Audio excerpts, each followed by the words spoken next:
The late Jerry Williams used to say, the callers are the lifeblood of the program. All right, here we go. And we are live here at all of our subscribing channels, YouTube being sort of the flagship, if you will. My guest is Russ Winter from Winter Watch. By the way, this is Charles Moscowitz, Monday through Friday, 12 to 1 p.m. Eastern Standard Time, as I do this live show and at other times. I mean, we're going on early today and we'll be on later today. Being in the internet, I could do it anytime. And we're giving out a phone number. You're welcome to call in. This is a call-in show, although keep things on a community standard level. Let's not use any words that could get me taken down. I was already taken down at TikTok because of somebody said the N-word, and don't do that. Don't do it. I think if somebody's trying to sabotage me, and I'm trying to handle that by using the quick finger here, by hanging up on you if you try to pull anything like that. So don't do it.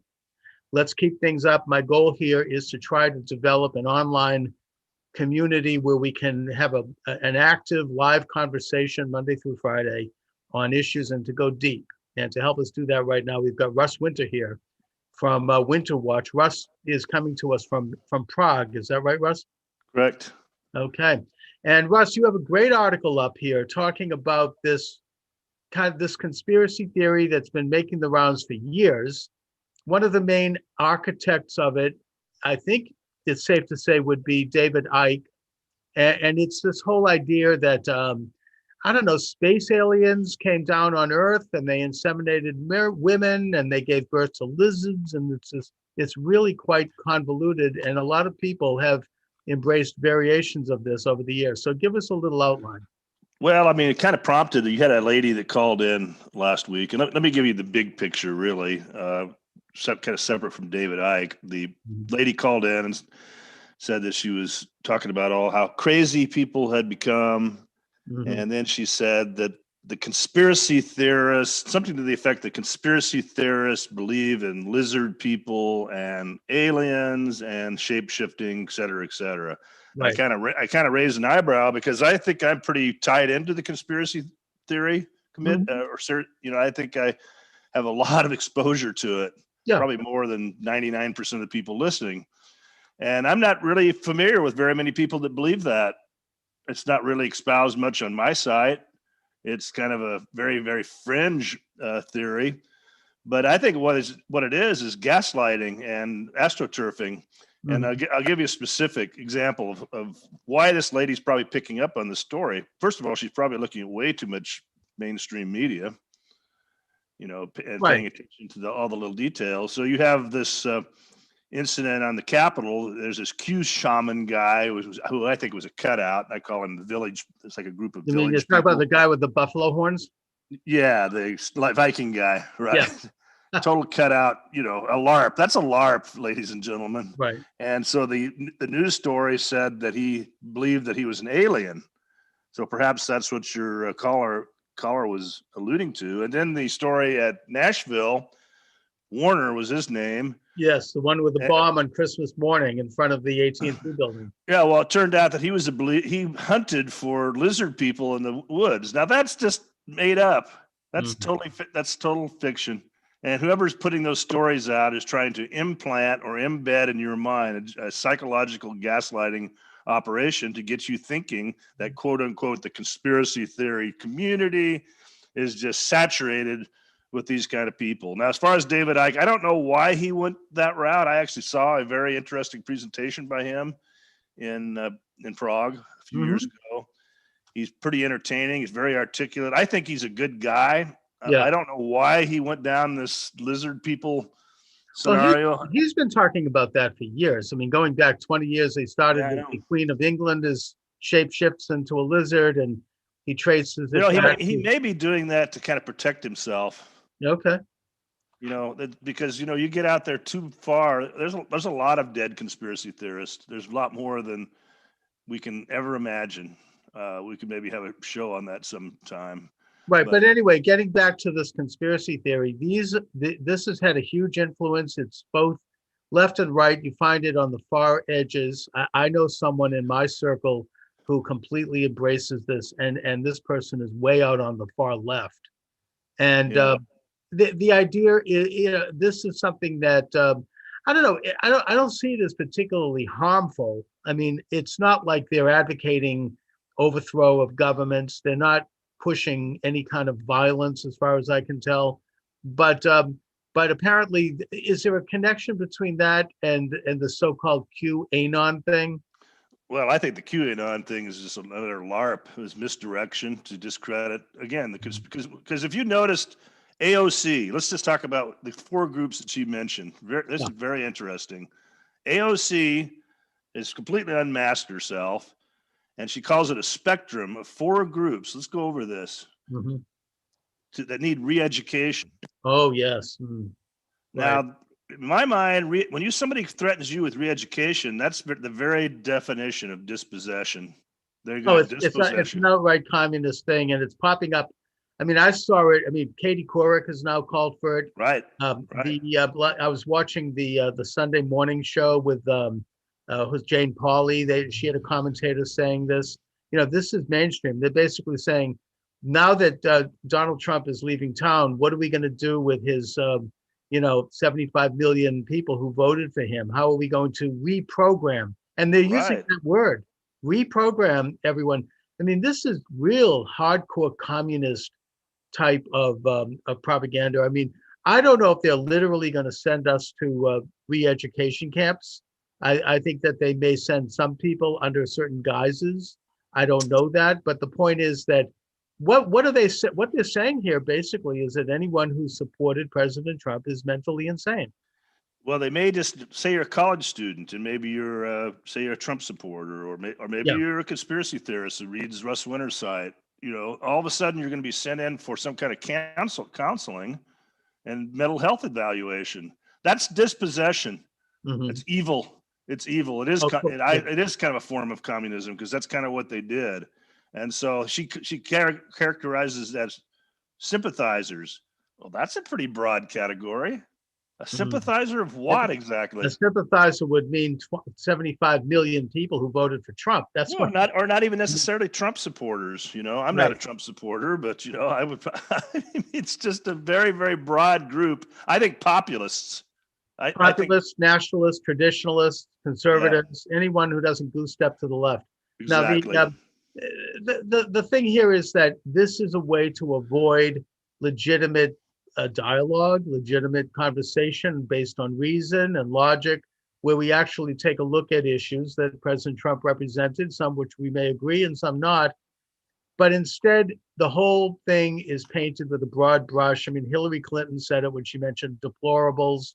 Right. Anyone who doesn't, march to the establishment view could be deemed as mentally ill. And this is, in a way, it's the abuse of a very young science known as psychology. But yet at the same time, the whole psychology enterprise, going back to Sigmund Freud, almost is based upon this idea of controlling people and of labeling people as deviant.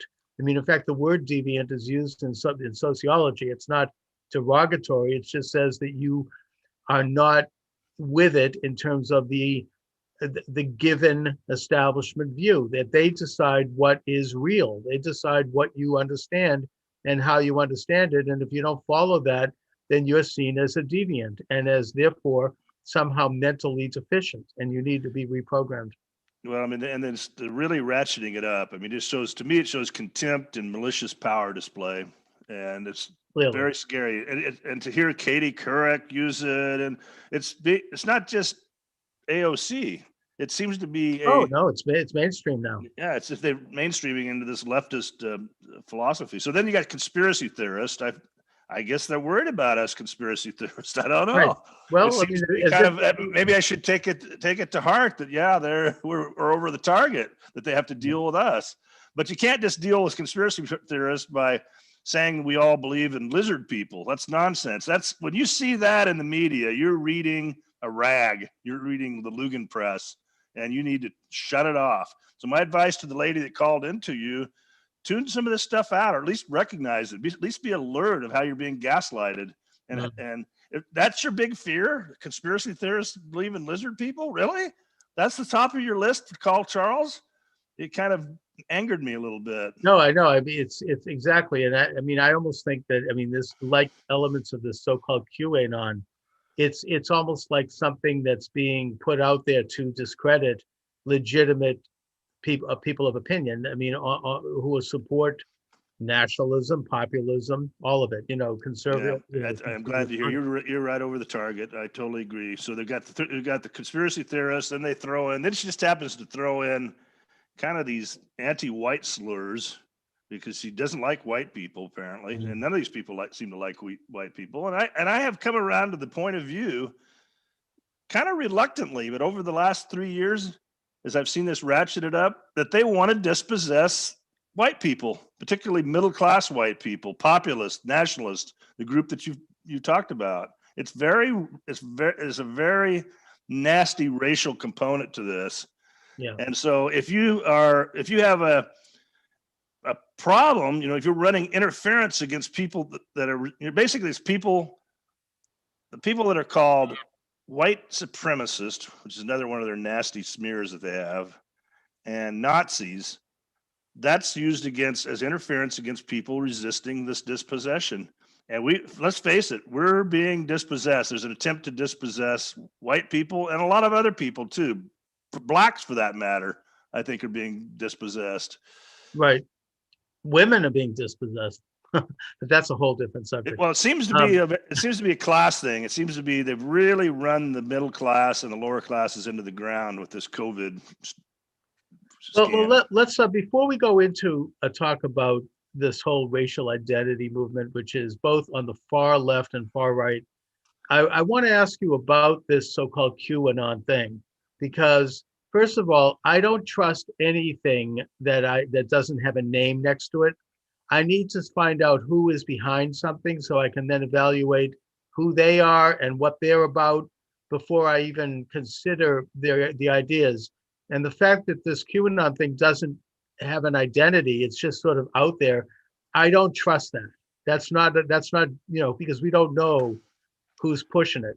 Well, and plus their track record hasn't been very good. It's been well. Having said that, the one thing that I think that they might be onto something with, and there's always at least a kernel of truth with any of these things. I mean, there's kernels of truth in communism. I mean, we have to take a look at distilling that from the rest, and that is this business about pedophile rings on an international level and child trafficking amongst very elite people, possibly satanic ritual. That to me is a legitimate question. We need to investigate that. You know, people are going to dismiss that as crazy. Well, what about Jeffrey Epstein and all of that?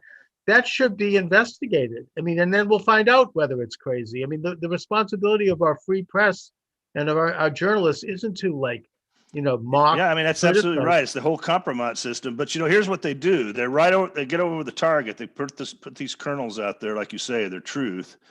And then they crash and burn. So when they crash and burn, then everything, you know, it's called the fallacy of origins. That's the genetic fallacy. So genetic fallacy holds that it's a common technique of fallacious arguments that so-and-so was this guy, you know, David Duke was, when he was 20 years old, was a Ku Klux Klansman, and therefore everything that comes out of his mouth has no value. Or QAnon had this idea of exposing the Pizzagate and pedophiles, and yet they've turned out to be kind of a fraud, and therefore everything that came out of QAnon is in disrepute. So, I mean, you can't just dismiss everything that comes out of somebody's mouth. It's a fallacy. Oh, absolutely. I mean, and they use that as a weapon against opponents. Like, for example, we're going to get into the question of the race identity movement. You know, the left will use the charge that you've got something against minorities, you got something against black men and women, because in 1959 you were seen in a hotel room or a hotel lobby with David Duke or some crazy thing like that. I mean, they'll find something, they'll look under a microscope and they'll find something that you might have said, which might have meant something else, which was said by so-and-so back in the 1920s, and aha, we can prove now that you got something against black people. This is like, it's kind of a form of tyranny. It's a form of terrorism in and of itself, because they're going to destroy people based upon these really threadbare, thin kind of arguments, and they will never apply it to themselves. I mean, they're certainly not going to apply it, for example, to Joe Biden, who does have a racist background. He was a segregationist when he started out. He ran as such for the U.S. Senate in a southern state, I may add, or a border state, and he did, he opposed civil rights. But the point is that that's never discussed because he's now on the right side. Whereas if it's someone who is seen as, he gets covered, but there's an awful lot of context to all this stuff too. You have to kind of, we're old enough to have lived through that era, the civil Right. rights era, and have seen, I've seen I remember going down to Louisiana with my family, my dad, and he had a presentation at a Sigma Nu conference in, I think it was 1963, and I was about 12. right, And they've got this University of Mississippi guys singing "Never Been a Nigger, Sigma Nu, Sigma Nu," and I was shocked. And then there was a bunch of blacks working in there, and I came from Kansas, it wasn't quite as bad. And then we're coming back across the state, and we go to a restaurant, and they had a sign up there saying "private club," and we turned around to leave, and he says, "Oh, come on in, folks. That's just to keep the niggers out." So that wait. Russ, let's be careful not to use that word because they'll take me off the air. Okay, that's exactly what he said. Even though you're doing it in a that's exactly what he said. But I understand. Look, you cannot read Mark Twain now publicly, or you'll get taken off the air. Okay. So we have to. Okay, but what I'm saying is, it's very. There's no respect for historical. There's a lot of context, and people have come a long way since those days. It's not 1963 anymore. Right. And I'm here to tell you that there was some really nasty stuff going on then. I saw it firsthand in Louisiana. That's my point.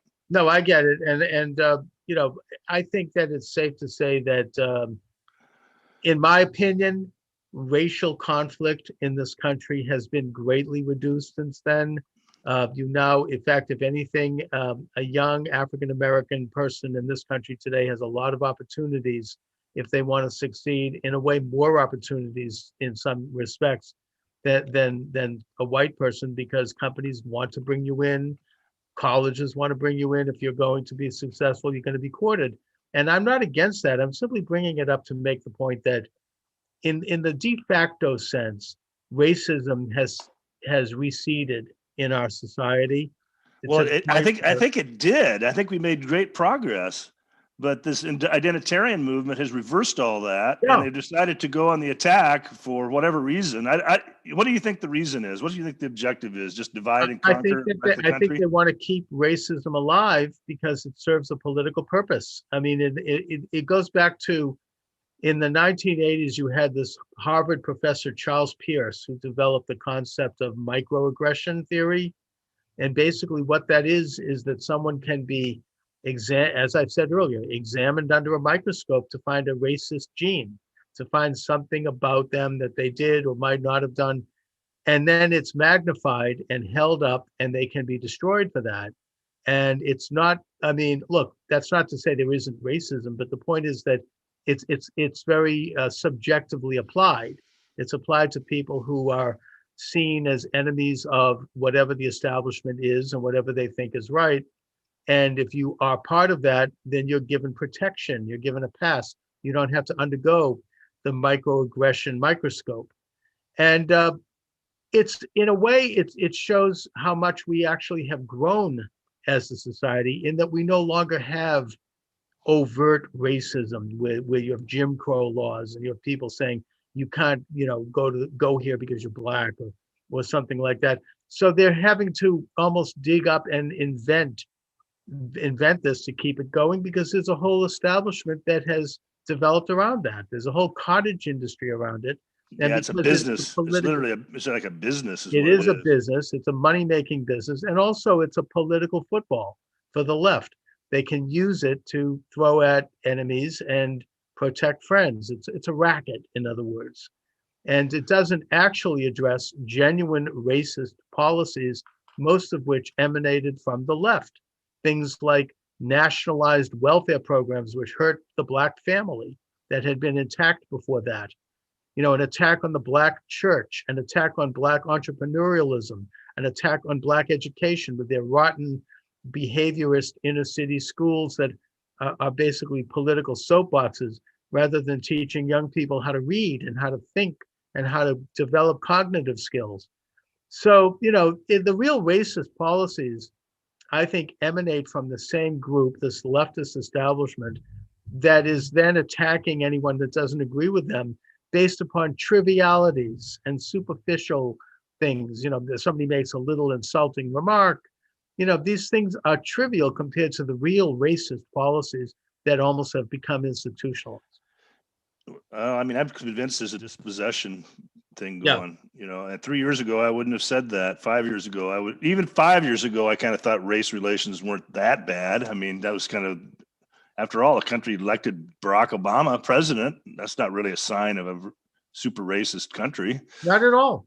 I mean, and yeah, I mean, I think that African Americans and minorities are at all strata of our society. It's not that progress shouldn't still be made, but we could take a look at modalities that would actually help minorities. And I think President Trump actually was doing that and in the process of doing that. And that's one of the reasons why they despise Trump. He actually was showing the lie to leftist policies by doing things like calling for school choice, allowing you to get a tax credit to help some poor inner city kid get to a charter school or a private school who was able to do that. Or things like, enterprise zones in inner cities to help people get into business and to help people and police force that can get rid of drug gangs and murderers and people who are committing violence in those neighborhoods so that everyone else can get on with their lives. Have you seen some of the murder rates in some of these cies? Oh, especially since last summer. It's gone way up. Yeah. Chicago. Yeah, I mean, it's got some of these cities are up 50, 70%, the large cities around the country. They're just being murdered. And most of those people being murdered are Blacks. That's right. I mean, right after the George Floyd incident, you had a weekend in Chicago that was unlike anything that they'd had in the century, in like 50, 60, 70 years. Same thing in St. Louis. And, this was all ignored and covered up. You had almost 100 people shot, including 3 children, on the weekend after the George Floyd. That's dispossession of Black people too. Yeah, that's right. It's absolutely. It works both ways, Black people and white people. And white people shouldn't put up with it. We should not be deterred by being called a white supremacist. I'm way past that. Well, President Trump was not allowed last summer to quell what could, I think, accurately be called an insurrection as a response to the George Floyd event. It triggered all of these radical, groups like Antifa and aspects of BLM and other leftist groups to start to commit violent revolutionary acts, including the takeover of neighborhoods in Seattle and Portland, Oregon. And President Trump was not really allowed to call out the National Guard like it's being called out right now, by the way, in spades. But, and when he did briefly try to do this in Portland and did send people in to protect the Mark Hatfield Federal Courthouse from being looted, he was, and tried to arrest some people using plainclothes police. It was the vilification coming out of the liberal establishment media was so intense that I think he had to back down. And that's why we've had this problem at the US Capitol building. If it had been addressed last summer, this wouldn't have happened. Well, they just let those people in. I don't know. But I mean, I think they did know. I think initially, look, I mean, ultimately, I think that the people who actually got in there was a combination of, and I was talking about this on my show a week in advance, and a lot of other people were, that Antifa people and BLM people were going to be disguising themselves as Trump supporters with Trump hats and, Trump garb, and they were going to cause violence. I didn't know it was going to be at the US Capitol building, but the point is, I think it was those people plus Trump supporters, let's be fully honest here. And, and QAnon people like the guy with the buffalo, horns. And possibly some, Proud Boys might have been mixed in there. And this whole combination of radicalized people, both on the far left and the far right, all trying to The You know, government. what was that Eisen guy doing in there? Why was he? Who was he?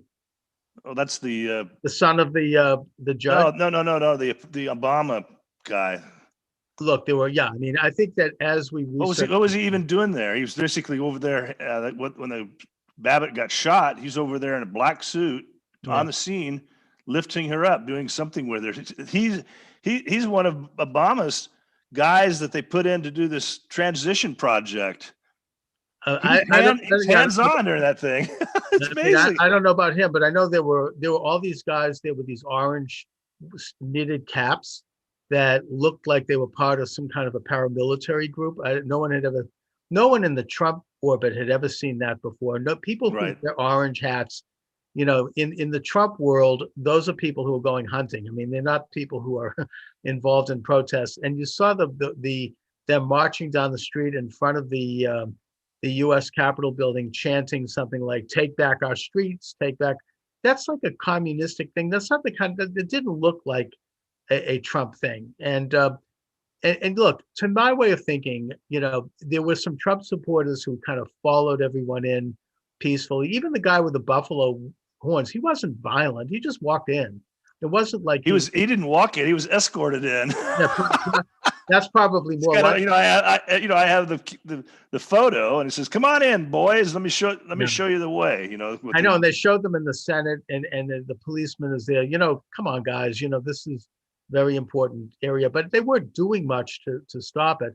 So I think we could probably just generally dispense of it as saying it was some kind of a psyop, you know, mixed of agent provocateurs, maybe Yeah. a It few does people. have that look to it. And the other thing I'd point to is that this happened during a joint session of Congress with most, if not all, members of both the Senate and the House in the chamber, along with the Vice President of the United States. You had the whole government practically sitting there in the Capitol. And what they were there for was to count the electoral votes and confirm the next president. And we had in place a means by which finally we could hear the evidence of voter fraud. Right. And Right. that was going to be done by 7 states, including New Mexico, apparently. And they cut it all off. Well, that's the point. I mean, New Mexico, which voted for Biden, even so, you had a delegation there that felt there was sufficient I evidence. mean, you know, given the importance of all that, they couldn't provide better security for that kind of an Well, operation. not only better security, but the point is that according to the Constitution, once the states are named off in alphabetical order, if one senator and one House member stands up and challenges the result of that delegation, and if there's an alternative delegation that's elected by the other party, they have an opportunity in up to 2 hours to make a presentation with regard to why they are contesting the election, and they get to present their fraud. Now, I was expecting, and people in my circles were hoping, that this would be an opportunity to finally have the public airing one way or the other of this evidence. And the minute the Arizona, which was the first state called in alphabetical order, minute they stepped up, and I was watching it on TV, they began to present their evidence, and it was pretty stunning, and it was really amazing, and they were doing a great job. All of a sudden, everything is interrupted, and the whole thing shut down. What a quinky dink. Exactly. And then the very next day or 2 days later, we get a 20,000 page domestic terror bill legislation. Well, the point is that once it was shut down, they basically disbanded. Everybody went into hiding. And then in the wee hours of the morning, they suddenly come back together and they gavelled Biden through. And there was no debate, and everything was done. And to my way of thinking, now we're never going to really hear the evidence in a proper forum with regard to the voter fraud accusations, one way or the other. I mean, if they presented the evidence, it turned out there was not voter fraud, I would have accepted that. I just think that there had to have been an opportunity for this evidence to be aired, and it was not aired because the system is corrupt. But it was not aired in the court. But there's a secondary outcome. There's a really secondary outcome of this that we really need to focus on. Yes, and that's this domestic terror legislation that immediately came out. The new USA Patriot Act. Yeah, this idea of having to re-educate 4 groups of people, you know, broad swaths of people, you know, just malicious contempt being shown for Trump supporters, populists, whatever you want to call it. I mean, Yes. probably need to have a new term now if Trump's gone. So it's populists. Let's call it that. Is that a good term? I generally call, I kind of follow the model of Dr. Steve Turley, who's been a guest of mine. He says populists, nationalists, traditionalists. Okay, I like that too. It's kind of a Right. general opposition to the liberal-leaning internationalist oligarch. Well, the plan is to dispossess that group. And then, I'm noticing here, I'm noticing a few other little things here in Europe. They've got, this one really caught my attention because it's close by. But up in Saxony and Brandenburg, they're going to set up camps for people that violate COVID tyranny regulations. First time since the National Socialist regime. Camps, man, camps. Yeah, that's scary. I don't think they're going to call them Bergen-Belsen or Buchenwald. They'll have new names. Anyway, yeah, this is exactly it. And I think that it seems this is another reason why I think this whole thing somehow was pre-planned, and they were going to use it as a way to vilify and attack not only Donald Trump, but all of his followers, regardless of whether or not there were some Trump supporters that went in. And I think if they did, they were the peaceful ones. Putting that aside, and they shouldn't have, and it was a terrible mistake, and they were suckered into it. Nevertheless, the whole thing is being used similarly to the Reichstag fire in Nazi Germany, the way that was used. And I've said, this is definitely a false flag. And get used to it. Get used to it, because I think they're going to bring out the Phoenix program, which is just assassinate people, gang stalk people. They're going to come up with a lot of hoaxes, a lot of false flags, and just run this constant gambit and targeting this group, this sort of sympathizer group or conspiracy theorist group.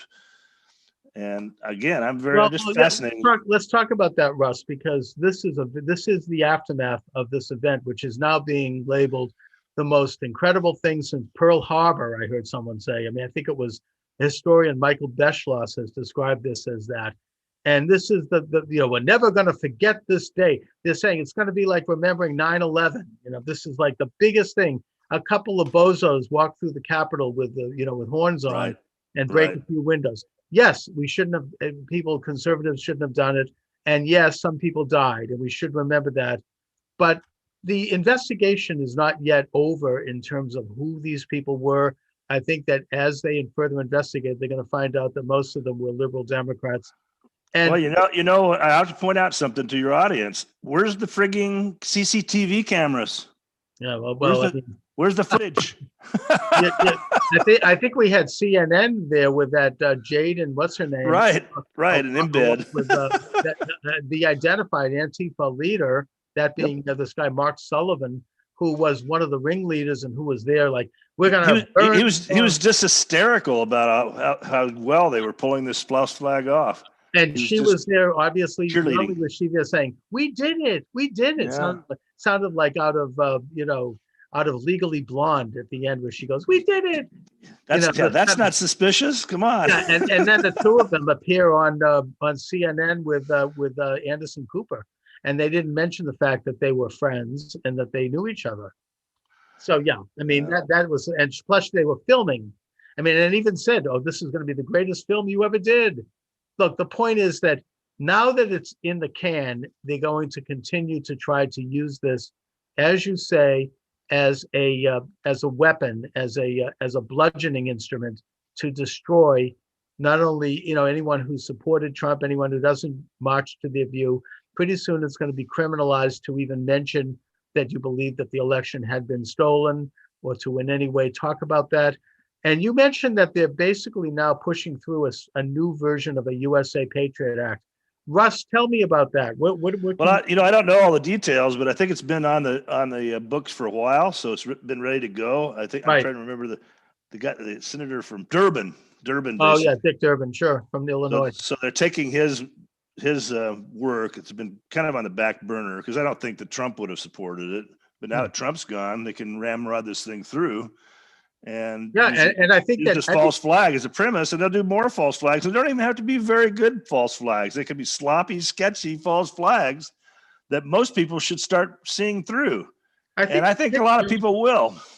I think Dick Durbin was also behind the original USA Patriot Act, which happened right after 9/11. So and that was already pre-written. I mean, they were ready to go with that. They had a 1,000-page bill was passed fully, like within a week of 9/11.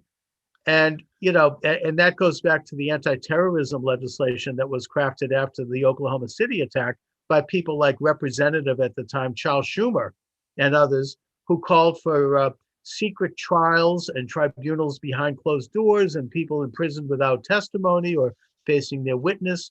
In other words, they were seeking to suspend habeas corpus rights within the Constitution in a way that's similar to what Abraham Lincoln did during the Civil War. Now, bringing us back to today. So you have the reintroduction of USA Patriot Act type legislation in the aftermath of the breach of the US Capitol. Russ Winter, do you have information about that? You are the editor of Winter Watch. You're a close observer. What's going on with that? Oh, I think it's going to be a crackdown, and they're going to tie it into the COVID tyranny too. So they have COVID tyranny, and then they got this domestic terror routine to really restrict people so they can expand their no-fly list. Very arbitrary. Right. Health passports are being, they're calling them health passports. You got to get a vaccine and to be able to move about. Yeah. But there's a really interesting list that Naomi Wolf wrote in her 2007 book, The End of America, A Letter of Warning to young patriots. This is really good list she puts together. It was just coming true. Yeah, look, they've already kind of tipped their hand publicly about this. I think that there were several people in Congress who said that Senators Ted Cruz and Josh Hawley should be put on a no-fly list because they're terrorists for having called for a recount, having questioned the election. That's really malicious. Anyway, invoke a terrifying internal and external enemy. So now you've got this combination of domestic terrorists and microbes. Create secret prisons where torture takes place. Develop a thug caste or paramilitary force not answerable to citizens. Now, they're doing, they're vetting these National Guard troops. They are. I mean, I've heard this. They're vetting because of their political opinions. Yeah. They want to go through and vet. You're in the National Guard, and this gives you an excuse for these people to do investigations and everybody in these National Guard units. Russ, do you have any information on what's going on right now in Washington today and tomorrow? Because all I've seen is here in Massachusetts, where I am, in Boston, they showed the state National Guard being called up and being sent to Washington. And it almost looked like, it had like a patina of fascism to it. They were there almost celebrating and giddy, and we're on a mission and we're going to be taken over. And, they're hugging their families and they're off to war. I mean, and meanwhile, we have an incursion of military people in Washington that is more people that were sent to the war in Iraq. The city looks like it's an occupied zone. You've got barbed wire fences up everywhere, walls everywhere, It's, they're doing everything that they stopped actually Trump from doing during the real insurrection last summer. Now that Washington, D.C. looks like an armed camp in order to have, and I think the same thing is happening to varying degrees at state capitals. Do they have evidence? I mean, this is all, to my way of thinking, this is the thing that worries me about this, possibly more than anything, is that they're going to set up Trump supporters. They're going to set up. Yeah. Well, they've already been doing this. They've already, Charlottesville is kind of an early run of this stuff. This thing, Capitol was one of them. So go home. If you're exactly, stay away from it. Stay away from it. You're going to be gamed again. And if they can't get enough protesters in there against this inauguration to steal the election movement. They can't get enough, they'll stage it. They'll bring in people. Either they'll pull somebody out from under a rock somewhere, some nut, and they'll hold them up and say to the country on a national television and say, this is the face of the Trump movement. These are the people, the 75 million of us who voted for Trump. This is, and we'll never hear the end of it. It'll go on and on. And, you've already got your RV vehicle routines and your car bombs and all that kind of stuff. That's already been ingrained into people that called into your show, because that's how that's out there. And you've got, and as you say, Russ, it's going to be, if they can't get any real live specimens, they're going to basically put up a couple of, actors. And patsies or something, right? and I But just anyway, think it's about, let me just finish the yeah, list of please. Naomi, because this is good. Set Yeah, up an internal surveillance system, infiltrate and harass citizens groups, engage in arbitrary detention and release, target key individuals, just what you mentioned, Holly and Cruz. right. What's left of this Oh, remnant they're of this being populace. completely demonized. Control the press, cast criticism as espionage and dissent as treason, and subvert the rule of law. So I think she nailed it. Those 10 points. That's what's happening. It's a real move toward fascism, and I think that combined with the fact that I think most Americans in their heart of hearts know and believe that the election was in fact stolen. All of this stuff adds up to a question of whether or not we're moving into a national socialist time. And maybe I'm a bit more sensitive about this because I happen to be a Jew and I happen to have family members who were killed and murdered in the Holocaust. Well, I happen to be a conspiracy theorist, so Jesus Oh, Christ, I don't like these labels.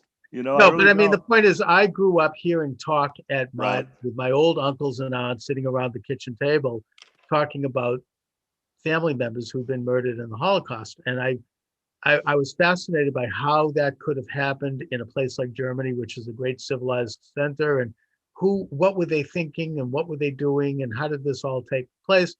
And it's led me on really a major uh, piece of research that's gone on my whole life. And I mean, I started out by reading. I remember myself and my brother, we were only like, I think we were like, 12 years old. We read The Rise and the Fall of the Third Reich by William Schreier, which I still think is the classic book on the Nazism. And Well, the reason I think it got so bad, and it could get bad in our instance today, yeah, is they bring in the element of war, and then you bring in the element of war, and then you could get all kinds of abuses and really sweep up a lot of people, so-called enemies. That's the real concern. well, that's the point. I mean, the Nazi movement, and one of my conclusions, and I've actually written several books that deal with this subject, either directly or indirectly, is that it was a utopian socialist movement. It was national socialism versus international socialism. But either way, it was this unnatural movement that in modern times goes back to the French Revolution, where the government is seen as an active agent to change human nature. That it's a rejection of the Judeo-Christian belief in God. It's a rejection of Western values, Greco-Roman values, which led to private ownership and property and limited government. It's a move toward this kind of earthly utopia where they're going to create this new kind of man. It's very Darwinian, and one of my books deals with that and how Darwin spawned a lot of these movements. And what we're looking at now is a movement that, due to its zeal and its intellectual and philosophical sense of highness and rightness, can justify just about everything in the name of advancing civilization. That's how the Nazis felt it was moral to liquidate 6 million Jews. That's how the communists felt it was moral to liquidate 30 million of their own people because they were not politically correct. And they did it with a sense of rightness. They weren't trying to even, they didn't have a moral or conscience, they didn't have any qualms about it. They believed it was the right thing to do to move society forward. Now, people may think, oh, am I being too extreme by thinking this could happen in the United States? I think it could happen in the United States. And I think if you take a look at this past year, you can see extraordinary things happening in this country. Yeah, it's a setup. They're set up because they're trying to dispossess people. That's exactly what they're doing. Yeah, I mean, even the whole, putting aside the question of the COVID-19 virus, which is a serious disease and we should protect ourselves. I do. I wear a mask when I go out. I don't want to catch this thing. I know people have had it and it's horrible. But the way it's been used politically by, people who are passing these arbitrary laws, and the way it was used to pass these laws regarding the election. are very suspicious Yeah, to me. yeah, they Very. sure are. They sure are. The whole pretense is really off. And now you're Really talking off. about concentration camps in Germany. I mean, they're not going to let go of this thing. I wonder if they're ever going to, we're not going to see the end of it. I mean, they're Well, not. the great fear is a war. I really think because Okay, that really gives an excuse. In fact, if you ever go to Munich sometime, I'll give you a place. I'll give you a place to go. We could maybe have a call on this sure. topic. But it's a National Socialist Information Center or museum where they have a huge amount of documents on display about that era. Right. And what I found was kind of interesting is that they had been street fighting in Munich between the left and the right groups for years. And when the Nazis came to power, they really didn't do much. They really didn't. They sent some people off to Dachau for a while, and then they had this big Christmas pardon in 1933. Mm-hmm. They started to move. They moved. It was like a regime change, so they were moving their people out and moving people that didn't like out of positions. You understand? Right. Sure. And I'm kind of going through this, and then there's a section about the homosexuals, and they had what are called amoral laws, but they weren't really persecuting and rounding people up. They really weren't. But then it all kind of changed. And I remember my son saying to me, I was kind of going, well, what are they doing? They didn't really do much. 1935, 36. Here's all these individuals that survived the war. What is everybody talking about? And then we go to the section during the war. And my son, that's just horrible. Well, they hostages basically cracked down. Yeah, I mean. Because because it was an existential threat. That's what it was. So they used that as an excuse to just really crack down on all their enemies. That's what did it. The war conditions. Well, I think that what did it was, I mean, what it started it was the Reichstag fire, which is something that, again, I draw analogies between that and the breach of the U.S. Capitol. That was used as an excuse by the Nazi regime to suspend the German Constitution. And set the stage, right? That's right. I mean, they basically, whether it was a false flag or not, doesn't even matter. I think it probably was, but they said, oh, it's a communist who's trying to overthrow the government. So they were able to suspend the Reichstag, and they had absolute rule. And this is what started.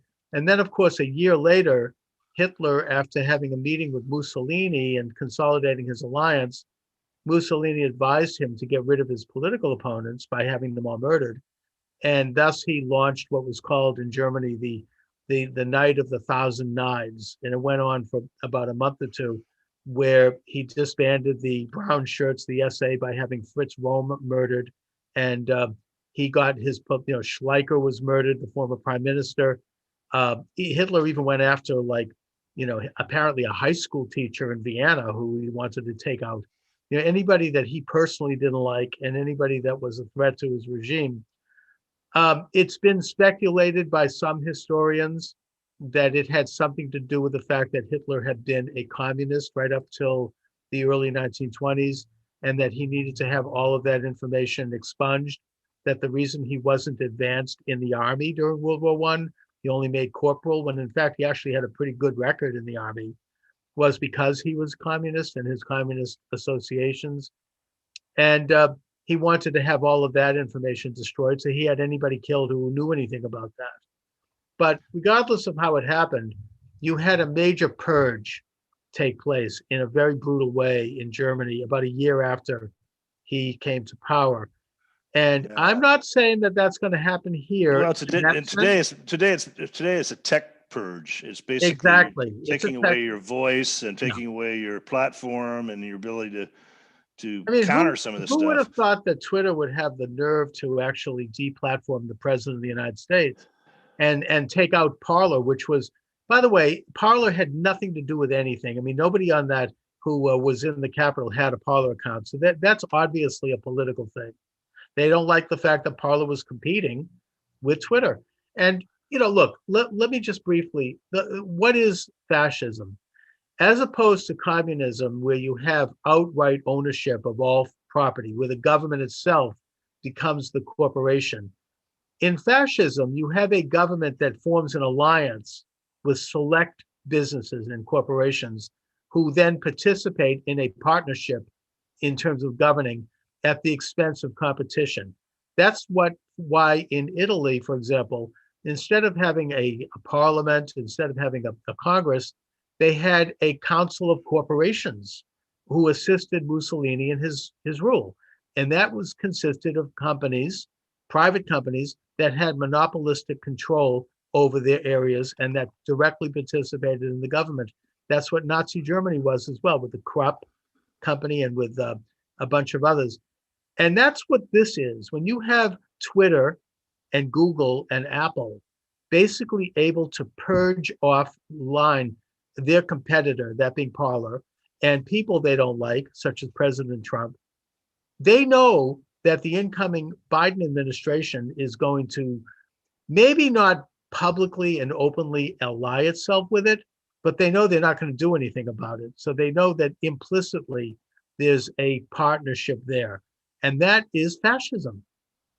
Well, the technique they used on Parler is interesting. So Amazon took them down, citing violent content, right? Right. But nobody seems to ask the question: how much of this is Fed posting COINTELPRO dirty tricks? Well, they're flooding these. They're flooding these venues or platforms with what are called glows. And a glow is essentially a governmental or I think a lot of them are private, done right. privately. They make bait posts on forums and image posts to entrap intelligent individuals, gather intelligence, make them look bad, bait them into a certain atmosphere that's going on. So they're putting things up like after the firing squads are done with the politicians, the teachers are next. Now I have to tell you, I started to get a little of this stuff on my comment section. I mean, I don't know. I mean, look, it's entrapment. It's basically entrapment. Yeah, I think there might have been some of that kind of stuff put on Parler, probably also put on Twitter and other. Yeah. I mean, Twitter. I don't think. Twitter used that. Twitter used that as an excuse to. Well, that's just it. They didn't. I don't think they purged Antifa, and neither did Facebook or any of those people. And I don't think that. First of all, to go on Parler, I had a Parler account. You have to get a badge. You have to have some level of vetting. I mean, they're not letting Nazis. I mean, that's really not accurate. Oh, I don't think so. I think a lot of this stuff's fake. That's the point I want to make. They're called glows. Right. The term for it is glows. Yeah. Okay. And the fact that they could actually censor the president of the United States, I mean, even Angela Merkel from Germany has criticized them for that. I mean, this is really the beginning of a complete purge. I mean, I'm happy to say that I'm still doing what I'm doing right now. I don't know how much longer it's going to be. I mean, every time I wake up in the morning and take a look, and I'm wondering whether my YouTube channel has been taken down. And it wouldn't surprise me at all if it is taken down at some point, especially if it goes too much. I'm kind of calling on people to boycott and vote with your wallet. So let's, for instance, No, I mean, I should mention what I've done to try to counter this as someone who doesn't have any money. I mean, I can't spend money on this. Unlike, I mean, I think Parler is going to reopen with their own cloud server and everything else, and they have the ability to do that. Alex Jones did it, which is, he was the first one to go. But in my case, I can't do that. So what I've done is I've tried to diversify my platform by being on, at this point, I'm on, I believe, 15 live streams and about 5 or 6 archive shows. I'm really building all of it up so that hopefully if they take one down, I'll still be on the other one. It'll be like whack-a-mole. They'll have to hit me here and I'll pop up there. And of course, they could take the whole thing down. I recognize that. But I am committed this year, and I started last week, to doing the live program that I'm doing right now every single day from 12 to 1 p.m. Eastern time. And I'm committed to taking phone calls and really building the show. And if they knock me down on one venue, I hope to continue on another venue. And I'll just continue going on and on until, as long as there's some live stream that'll take the show. But, we are entering into times where you're going to have a major uptick in censorship. I've seen it already. I think it's going to get worse literally in the next week. I think it's going to get worse.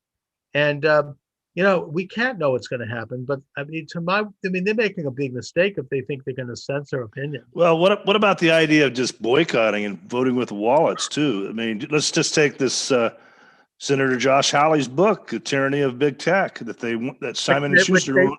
Which they pulled. They pulled. So Simon and Schuster, why would you buy a book from them? No, you're right. I mean, it's absolutely outrageous. Or PBS, the top counsel comes in and starts talking about enlightenment camps. Now they fired the guy, so okay, maybe we'll give PBS a pass, but why should they get taxpayer money? But the problem right. with Biden in office, they're like now on the. You got Marriott that targets the 12 senators who called the voter fraud. They're going to basically, fund against their campaigns. Why would you go to a Marriott? So there are people that have a problem. It's kind of a split. It's not like the whole country is behind the purges. It's just these elite plutocrats that are doing feel emboldened because they feel that they've been successful in the election steal. And now they have their administration coming in, and they are coming in, let's be honest, starting tomorrow. And so they feel emboldened. My hope is that, and of course, I suppose they said this about the Nazi regime too. You hope that they overdo it. They overstep themselves to the point where the American people will react. I think that probably is what's going to happen. They're going to get too bold, and there's going to be a big reaction. On the other hand, I don't discount the power that they hold. If they can steal an election, then they can do anything, and they seem to be doing it economically, through their control of the flow of information. So just boycott them. Facebook. Why do anybody need a Facebook account? They're just spying on you. No, there were people like at Harvard. I don't know if this is a reflection nationally, but there's a movement at Harvard right now, over near where I live, that is trying to take the diplomas away from people who had supported the Trump administration, people who had been in the Trump administration, who had graduated from Harvard. They wanted to rescind. So why would you send any money to Harvard at all? Why would you write out a check to Harvard? Why? That just shows how ugly this thing is going to get. Anybody who had supported, they're going to be, viewed as and deemed to be mentally ill and a terrorist and an insurrectionist. And this is what I'm sorry, but this is what I see happening in these next weeks and months as we head into this new time. And philosophically, this is a return of power to the old, discredited, international globalist elites. This is what Trump opposed. This is what he stood up against. I urge people to read President Trump's inaugural address. It is one of the best speeches ever delivered in the history of the United States. It should be studied by every high school student and every civics class, because he lays it out in clear terms. This is not about any political party. Both parties had been captured by this elite establishment. His presidency represented a return of power to the people. That's all it was. And now that's gone. Now they have once again seized control. So the question is whether or not they really have seized control and we are moving in the direction of a complete consolidation of the internationalist establishment, in which case we're going to see holocausts and wars and depressions and famines and horrible developments, because what they're about is not natural. Or we are seeing the last gasp as more and more people, including 75 million Americans who voted for Trump, are becoming conscious of who we are and what we are about as citizens. Yeah, there should be a heck of a lot of clarity out there now. That's for sure. You should be a lot of. That's the question. That is the question. But my final advice is go home, stay off the streets. You're going to be gamed. Absolutely. Don't go.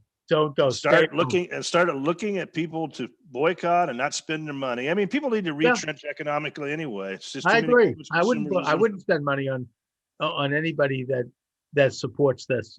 Absolutely, and they're not going to spend money on you. No, they're not helping me. No. No, exactly. So it's sort of like meeting. You have to meet them on the field of battle with fully armed, if that's what they're going to do. I mean that proverbially, not literally, by the way. And stay away from Dresden, Germany, because they'll put you in a camp. So I was planning on going up to Dresden. So they're putting one of these camps in Dresden? How ironic. I don't know where they're going to put them. Who knows? I mean, that's I don't want to find. I don't want to know. No, that's incredible. So anyway, Russ, let my listeners and viewers know where they can read your excellent magazine and any other information you'd like to. We're at winterwatch.net, weekly daily articles. We've kind of set up a pretty nice little format for people to explore different videos, different podcasts. I'm doing a lot more podcasts now. Good. All right, Russ Winter. Listen, I want to thank you very much for joining me. Thanks, Charles. Take care. All right, you too. Bye-bye. Okay, so we're going to do now an open line segment, and then I believe at the bottom of the next hour, I have a guest scheduled who wrote a book called Defending Trump, a debate on the Trump presidency in real time. And this was he and his friend. He's a lawyer. His friend's a doctor. They've been lifelong friends since they were in fourth grade, and until the Trump presidency, in which case they started to really have a tough debate with each other. And he, this is all done by text, and he's recorded the text and put it into a book. And I think it's an interesting insight in terms of some of the controversies that have accompanied the great divide between people and some of their conversations on specific issues. That being Stephen Barry, who will be my guest. His co-author Mark Lieberman was the anti-Trumper, and the book is called Defending Trump: A Debate on the Trump Presidency in Real Time. By the way, he will be with us at the bottom of the next hour. If you're just joining us, you are welcome to join the conversation. I am now taking phone calls. This is open lines. You can join us by dialing 617-396-4958. That number again, 617-396-4958. Don't use obscenities on this program. Don't use any kind of racial slurs on this program. I'm not going to tolerate that. That'll not only because it'll mean that I'm going to be taken off the air, but because I personally do not have any space for anything like that. I mean, that's not my idea of reasonable discourse. I am doing an opinion program here. My goal, my purpose is to have an open dialogue with people from all walks of life and all positions and all opinions. And to do so, I'm committed to doing so every day at 12 noon to 1 p.m. Eastern Time. Being the internet, I can do it, at other times of the day. Like, for example, I just had Russ Winter on from Winter Watch, who emanates from Prague, and who, that's the time he could make it was at 11 a.m. So I turned things up and I cranked up the show at 11 a.m. And Russ and I had a great conversation. He's a great guest. I recommend his periodical, Winter Watch. And that's the amazing thing about this wonderful world of the internet. You can do it anytime you want. Just for the question of the programming, I am expanding the reach of the program. It's live on YouTube, on Facebook, and on a bunch of other venues. In fact, the numbers of venues are growing every day. I now am live on Podomatic, which then automatically downloads to iHeartRadio, iTunes, Stitcher, Google Play, and a bunch of other people. And I'm live on, I will be live on TikTok, probably starting Friday or next Monday. I had the 7-day suspension from TikTok, which, I suppose was my fault because someone used the N-word on the program, and the result is that TikTok took me down. So Please don't do that. I'm hoping that that was a mistake. The person that called seemed to me to be trying to sabotage the show. So, I put them on block on the Skype. I'm hoping that if they try to call again, I have a pretty good sense of their voice, so I'll hang up as soon as I can. Don't do it. Do you really want to have the show censored? Is that going to really serve anyone's purpose? So anyway, looks like we are crossing the meridian, as the late great Gene Burns used to say, and entering the second incarnation, Gene used to say, of the broadcast, by entering the 12 o'clock hour. So if you're just joining me, welcome to the program. Thank you for joining me. Charles Moscowitz, Monday through Friday, 12 to 1 p.m. Eastern Standard Time. You're welcome to join the conversation, 617-396-4958. That number again, 617-396-4958. And what is on your mind this afternoon? I was just joined by Russ Winter from Winter Watch. We had a great talk about some of the conspiracy theories that had been embraced by some of the people who not only were involved in the Capitol breach last Wednesday, but also this guy who dropped a bomb outside of the AT&T building in Nashville on Christmas morning. He points out that these people believe in, he talks about the space aliens and shapeshifters and lizard people and a lot of this kind of weird stuff that is causing them to do weird things. And obviously this has to be completely and categorically rejected. It's not logical. It doesn't fit in any kind of narrative that anyone would want to embrace. And that it's bad news. It's not wholesome. We're all human beings. We all bleed the same blood. We all have limited capacity as images of God. And, if we're going to start pretending that some people are something else, it gets into, frankly, race theory and other very, very bad and very wrong types of ideologies. So we have, getting to the news of the day, tomorrow at 12 noon will be the inauguration of the new president and vice president, that being Joseph P. Biden Jr. and Kamala Harris. I recognize that. I recognize that this is the new administration. I hope and I pray that they are going to adhere to the U.S. Constitution. And, I'm sad over the fact that they are taking office, because I think that we have lost an incredible opportunity that would have been in place with a second Trump term. This is a lost opportunity for America, in my opinion. This is a step backward. This is a return to the old, at best mediocre, if not outright discredited ways of the internationalist, globalist, elitist establishment that is not particularly interested in promoting the interest of the nation state of America. Now, in a de facto sense, I could be wrong about that.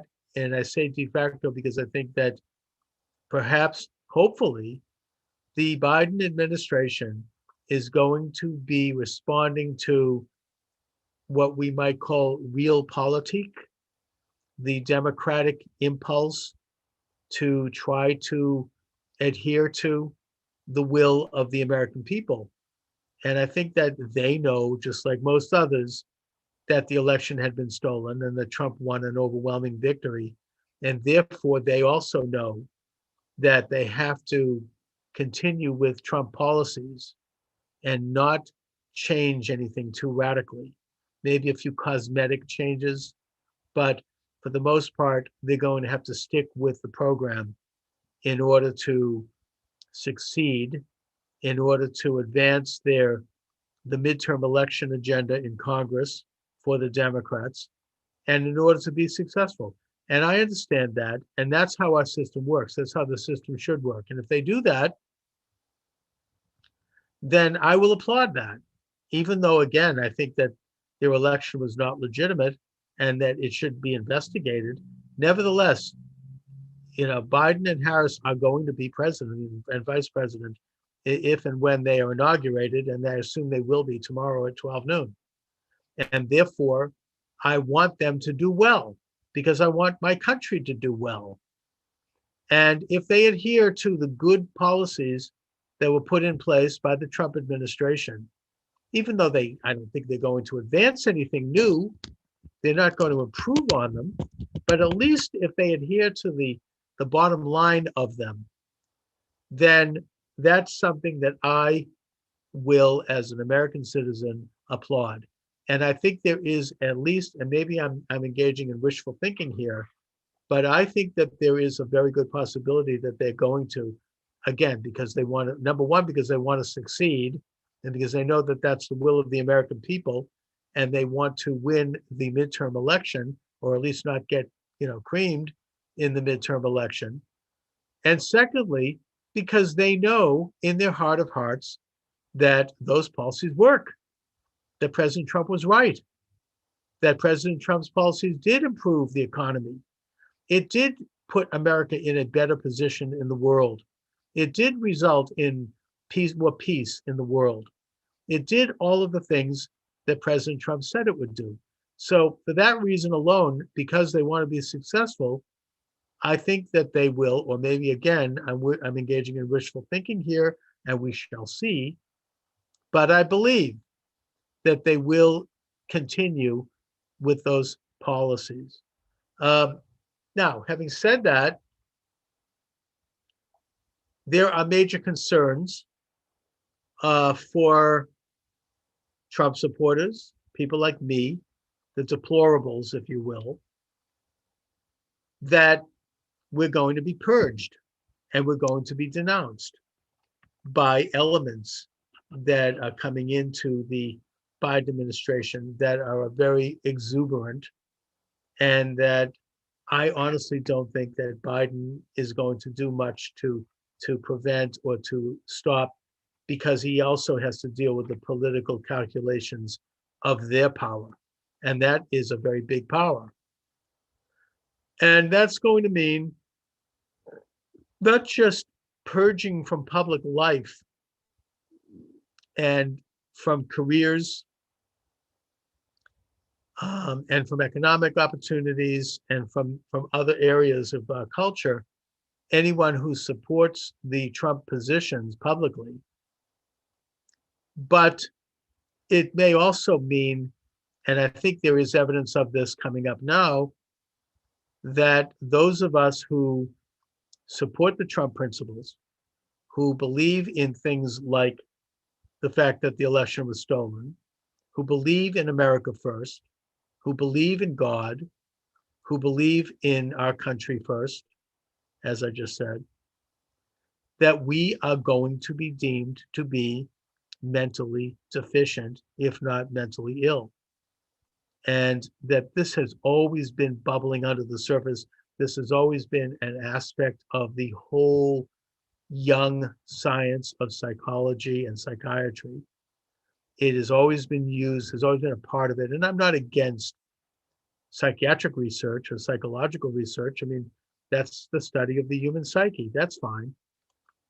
But it has always been a weaponized and politicized endeavor, going all the way back to Sigmund Freud and even earlier, where it is used as a tool to understand how to control people and as a weapon against enemies of those who of the state, or against those who will not be controlled. And that's what is at play right now when you hear liberals, including Katie Couric apparently, and others, who are talking about reprogramming people who had supported Donald Trump. That is, I mean, I'm not surprised. I mean, they would have found some pretext to do it. In this case, they're claiming that because allegedly some of the people who entered the US Capitol were Trump supporters. And I think that the final verdict on that remains to be seen. Probably there were Trump supporters there, certainly. But, who were the ringleaders? We don't know. I think that evidence suggests that they were not Trump supporters. They were actually, Antifa people dressed in Trump garb, or BLM people, or some other radical groups. And that the Trump supporters tended to follow them in. I don't doubt there were a few Trump supporters in there that might have been swept up in the more extreme elements of that incursion.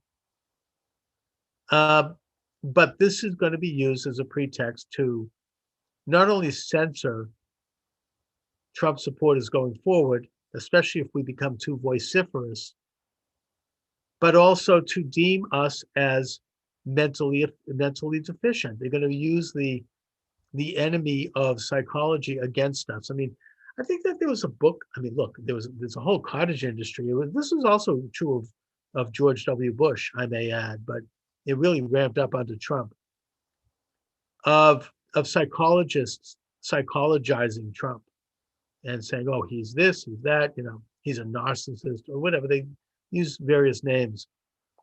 And I seem to recall in my local bookstore in Boston, where I live, kind of a liberal bookstore, going in there and seeing, I should have took some notes, but it was like a coffee table book where you had something like 40 or 50 psychologists writing essays of why President Trump is mentally ill.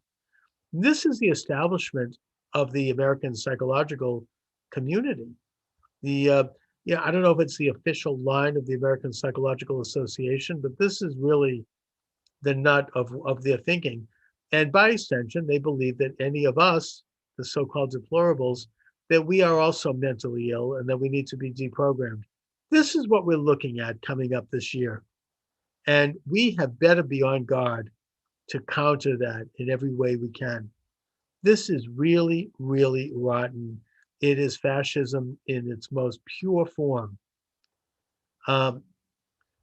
Russ Winter talked about the fact that in Germany right now, in the province of Saxony, which is where Dresden is, and in Brandenburg, which is, I think, where Berlin is, the government is setting up camps to put people in who violate COVID-19 regulations. So it's being done under the guise of protecting people from the virus, putting aside the fact that there is now more vaccines and that the vaccine so apparently has been pretty successful, more successful, I think, than we even knew.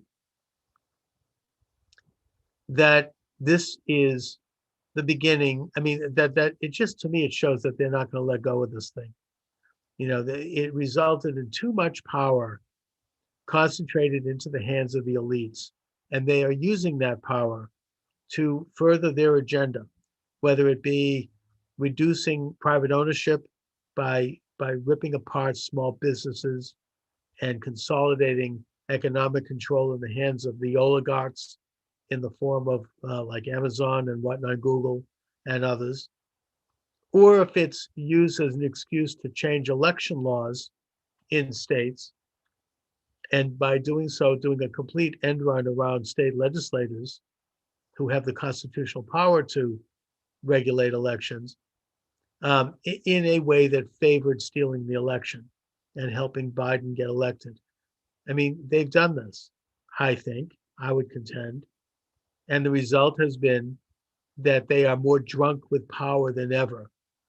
And I think that with the end of, and I'm not sure it ever will end, but at least with the receding of the threat of a virus, I can't imagine that accompanying their relinquishing these powers, because as Lord Acton so famously said, power corrupts and absolute power corrupts absolutely. And he went on to say that people who hold powers are evil.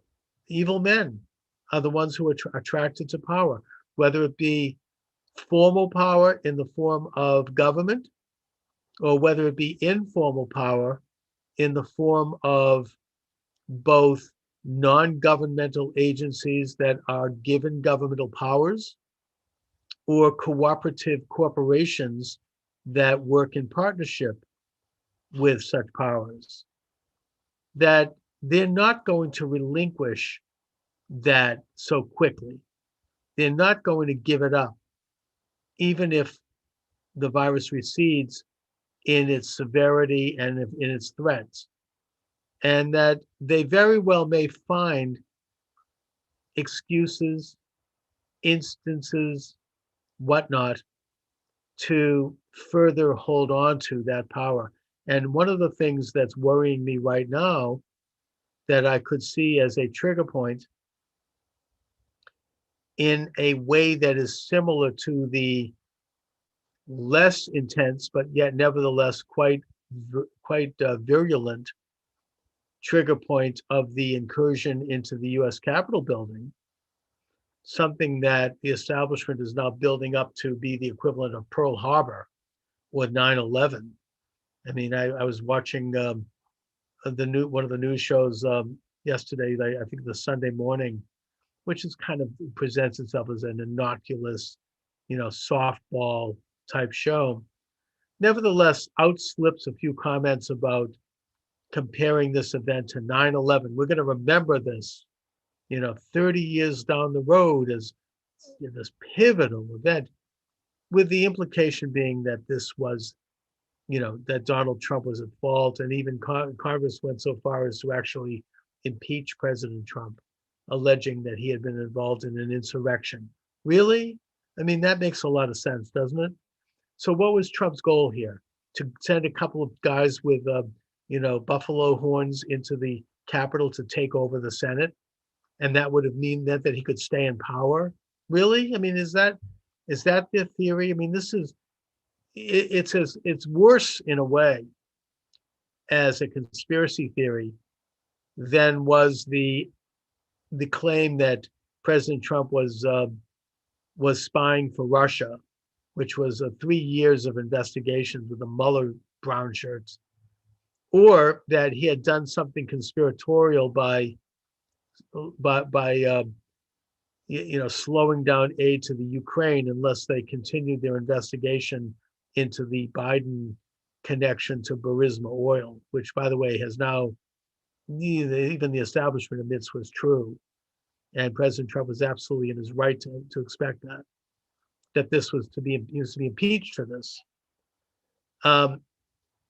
That conspiracy theory was bad. But what worries me right now today, on Tuesday, January 19th, 2021,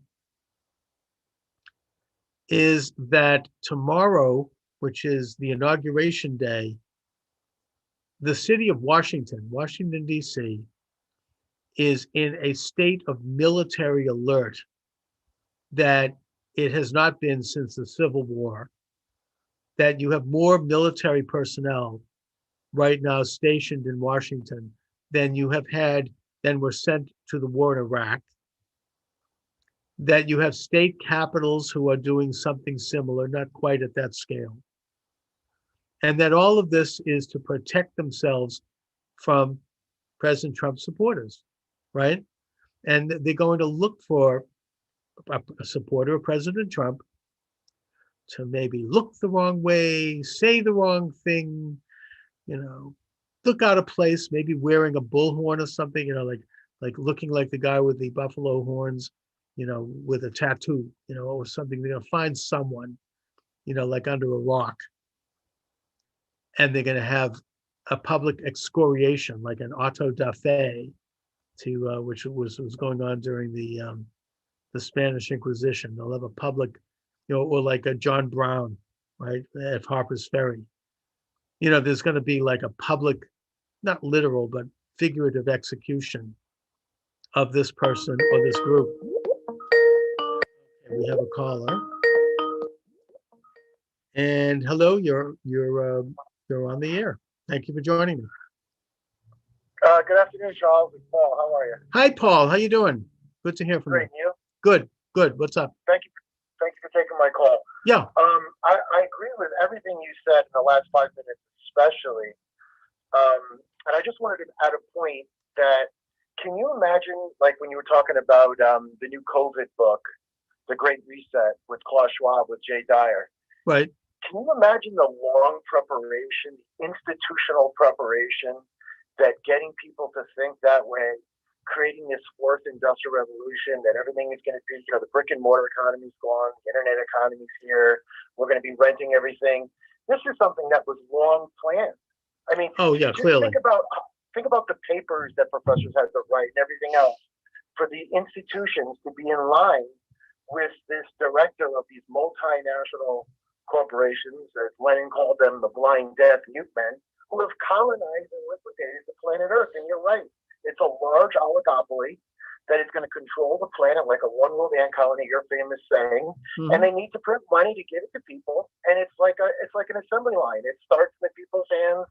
They spend their money, they pay their bills, and in the end, it ends in tax havens and it ends in corporations buying their stock back. I mean, that's exactly in a nutshell. It's a global oligopoly that finally has the technology and the power to end capitalism and to end markets. And that's basically in a nutshell. So I agree with you 100% on that. Oh, I mean, you're talking about the Great Reset, and that was something that emanated out of a conference at Davos, which I think took place either last, like in 2019 or early 2020.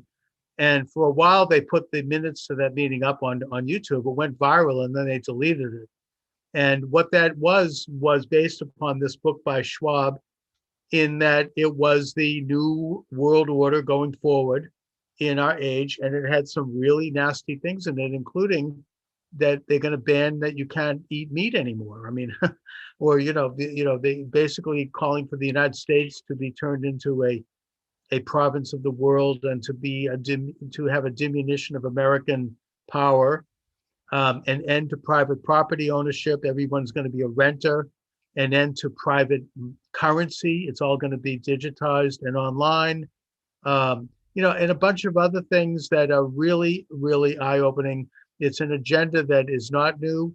It goes back in modern times, I think, to Cecil Rhodes and his implementation of the roundtable societies at the turn of the last century.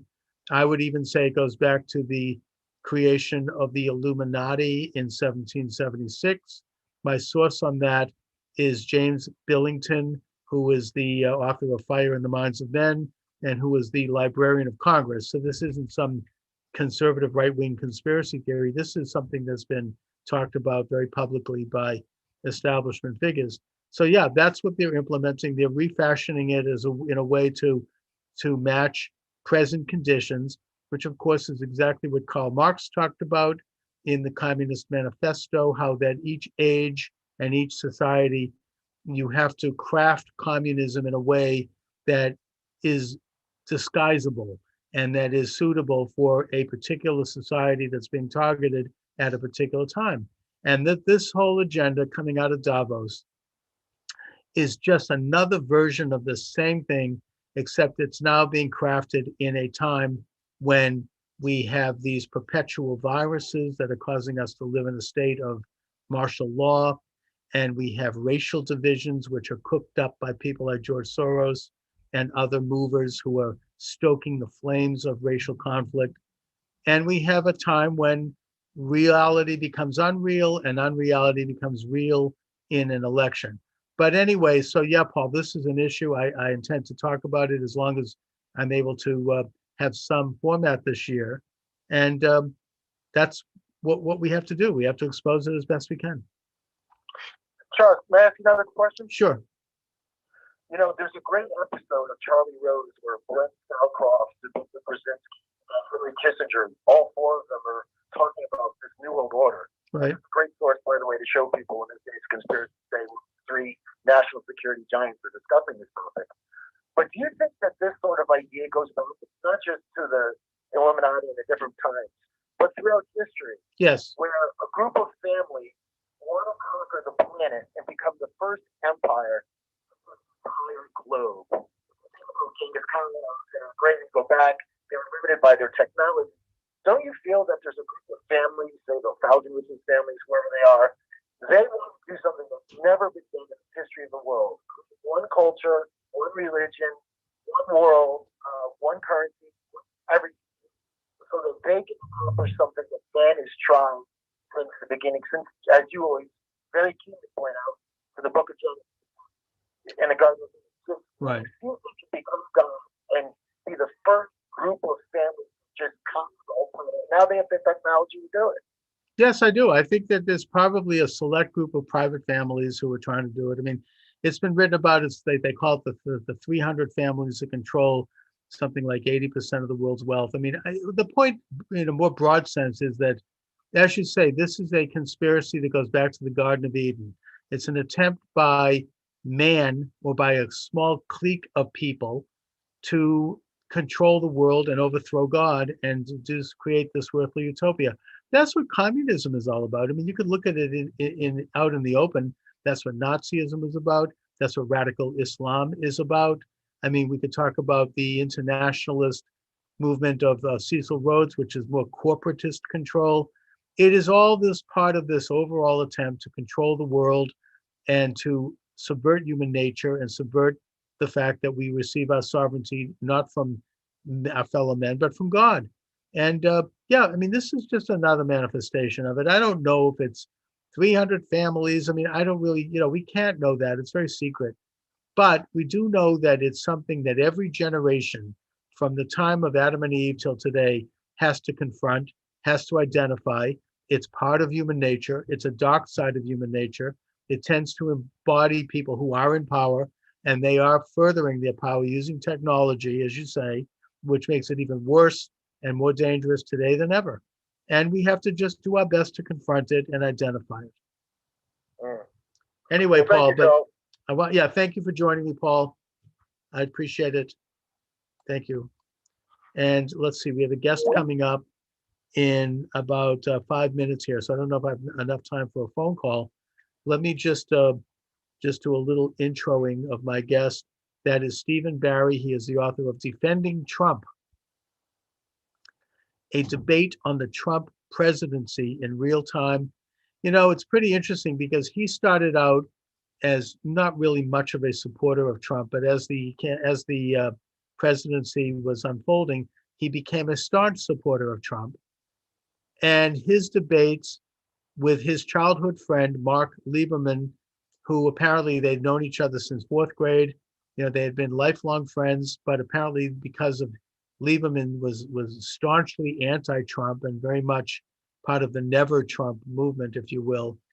I think that their debates basically tarnished their friendship, like it tarnished a lot of people's friendships and relationships. Certainly I could point to that in my own life.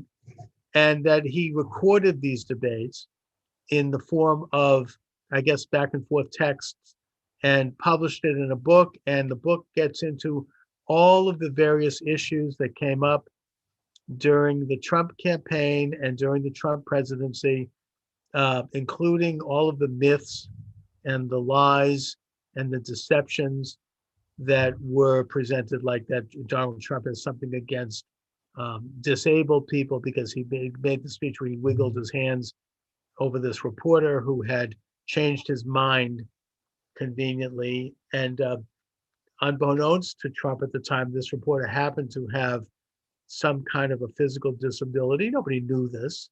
This wasn't something that was public. But when the media found out, they used it as a way to try to claim that Donald Trump had something against people with disabilities, and a complete lie. And other of these hoaxes, as President Trump accurately called them, that were created by the media. And I think I would suggest that the most recent hoax, as he leaves office and as he returns to the private sector, is this business of the Capitol breach. All right, thank you. All right, and we're going to be briefly joined by Stephen Barry, who is the author of Defending Trump, a debate on the Trump presidency in real time. Stephen, thank you for joining me this afternoon. Thank you for having me. My pleasure. Let's maybe get your camera. Let's see if you get your camera functioning a bit there so we can see Is you. it on? Can you see me? It was briefly. Now it's not. So, Hold on, let me try one more time. Yep. The technology is amazing when it works. I'll tell you that. Yeah, hold on one second. How about No, now? not at all. Still not on. Let's see. Are you having? Do you see the little light going off at the top of your computer? I don't see it going off. Hold on one second. Oh, all right. No Let problem. me see this. How about now? No? No. I hear you. You sound good. So I mean, we could just go with Okay. the audio, but if you Let me, I don't, it's annoying to me because. there you are. There, Okay. okay. Just move Okay. it down slightly so because perfect. All right. All Okay. right. So we are joined by Stephen Barry. He is the author of Defending Trump, a debate on the Trump presidency in real time. Stephen, you debated with your lifelong friend, Mark Lieberman, the co-author of the book, on issues regarding the Trump presidency right from the time of the campaign right up till today. And your book gets into all of the various questions around the Trump presidency. You took the position, you started out as sort of a lukewarm supporter, and eventually you became a staunch supporter of the president based upon his policy successes. And your friend was an anti-Trumper all the way, and your debate shows this divide. So I guess my first question is, are you still friends? We're still friends. It's difficult on occasion, but we've been good friends our whole lives, and I'm not going to allow politics to come between us.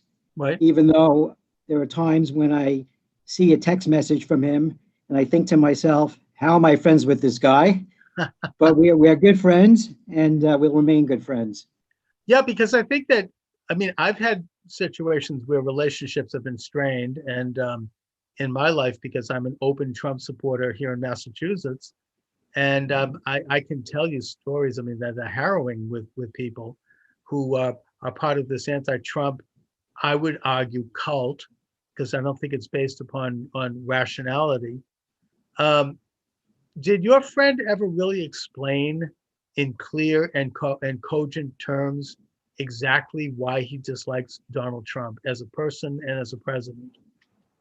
Well, I wouldn't say he explained it in clear, cogent terms. I think it's a gut reaction to Trump's personality, to the way Trump speaks to people. I think the trigger for Mark was Trump's comments about John McCain. Which were very that, unfortunate, I must say. Well, I think, from my perspective, I would have agreed with the assessment that it was inappropriate for Trump to say what he said. At the time that I heard it, I thought that was it. Trump was finished, that he wasn't going to have a future. But I learned something over the last few years about Trump and about that particular comment. For example, McCain was actively working against Trump. Yes. And the comment was made in response to a question, but isn't he a war hero? And Trump knew that this guy, McCain being this guy, was working against him, right? And he says, basically his response is, I'm not going to give him credit. This guy is my enemy, right? He's working against me. So if you're telling me he's a war hero, I'm going to tell you he's not a war hero. I mean, it wasn't maybe the most mature comment, but it's understandable because Trump was being asked to acknowledge that someone who is trying to defeat him, should get credit for that. And he didn't do it. And that's one of Trump's strong points and one of his weaknesses.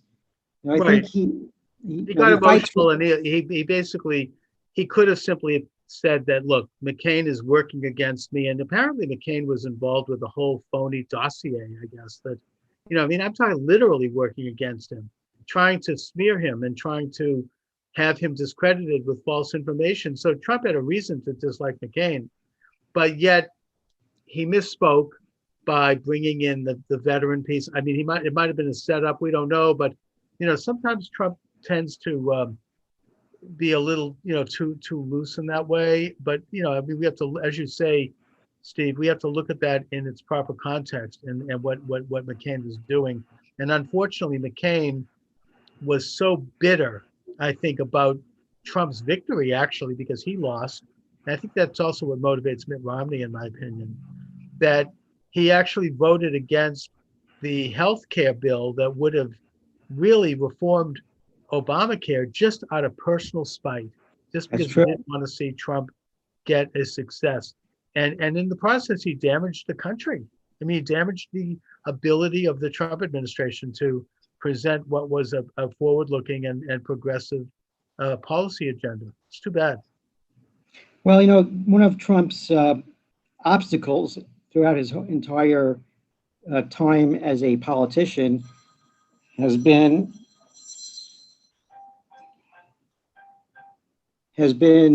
that he's held to a standard of that other politicians really aren't held to. Right. If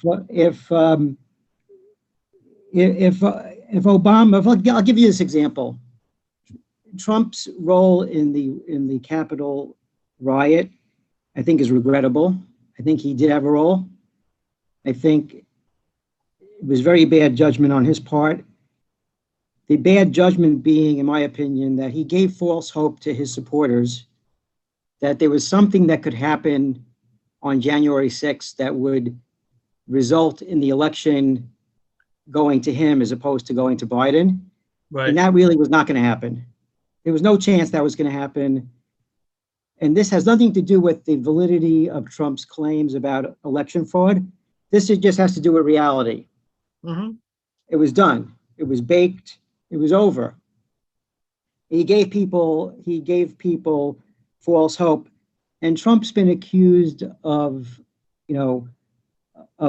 basically falling apart after the election for the way he handled himself. However, Obama, who in the aftermath of Trump's victory, and even before Trump won the election, during the campaign, was working to,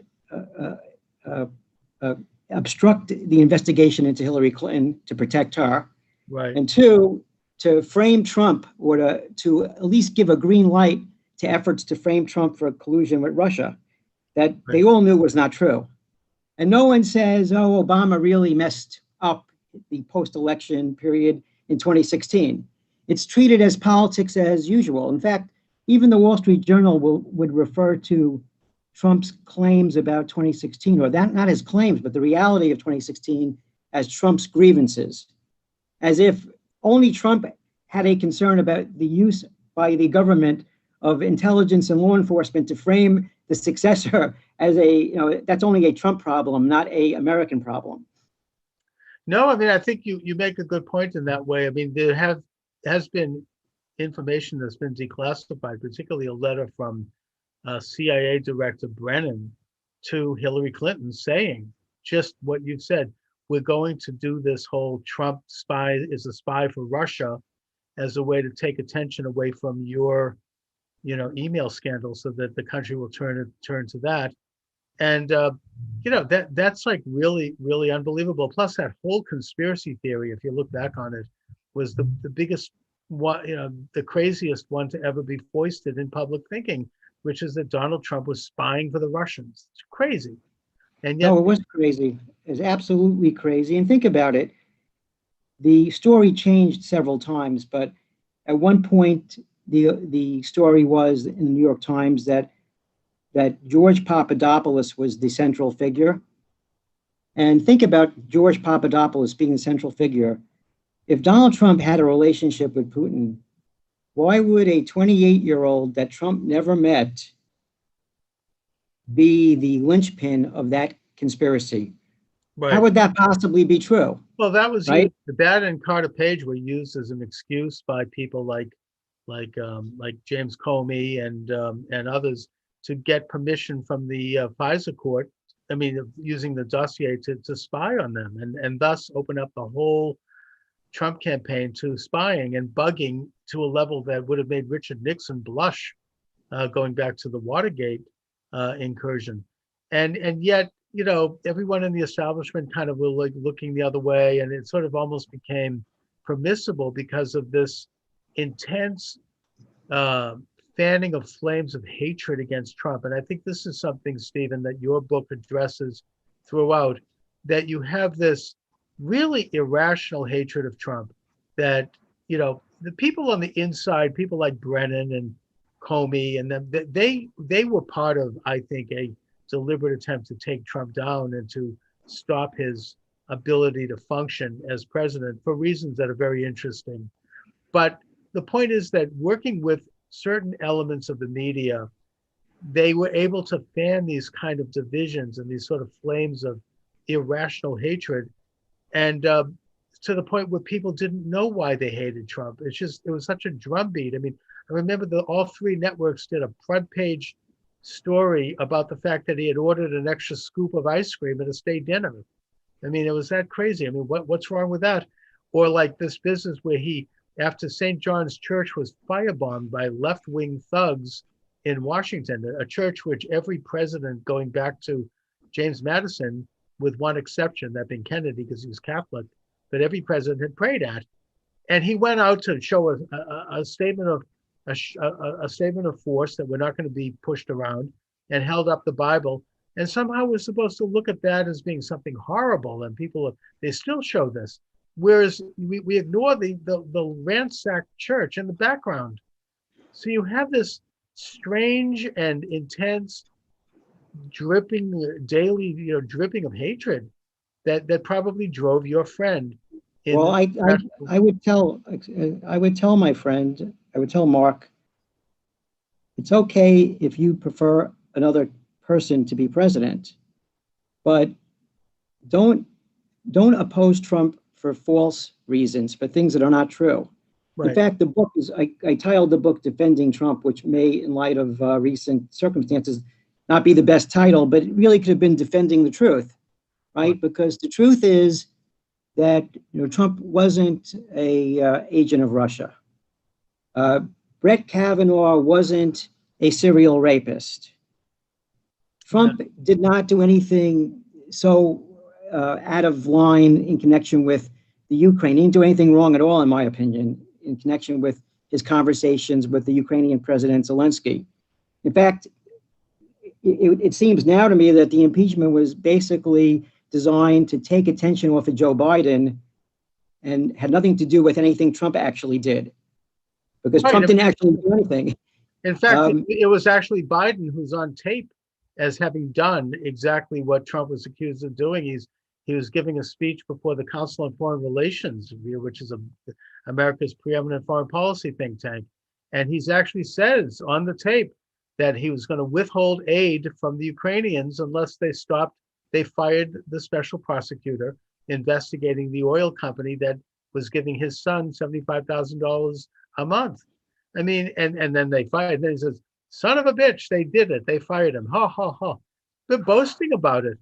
So it was one of the strangest, and by the way, he should be impeached for that. But because that really is, withholding aid from. Well, imagine if the evidence that came out towards the end of the campaign about Biden's relationship, or Hunter Biden's relationship with the Chinese, that implicates Joe Biden. I mean, the way I looked at it, that Hunter Biden was simply a salesman in the Joe Biden influence peddling business. Right. Yeah. And so was James Biden. They were both salesmen for Joe Biden. Right. They sold influence.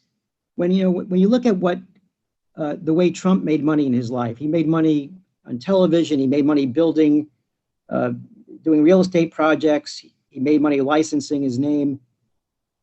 The Bidens, also the Clintons, they made money by selling access to the U.S. government to the highest bidder. Yep.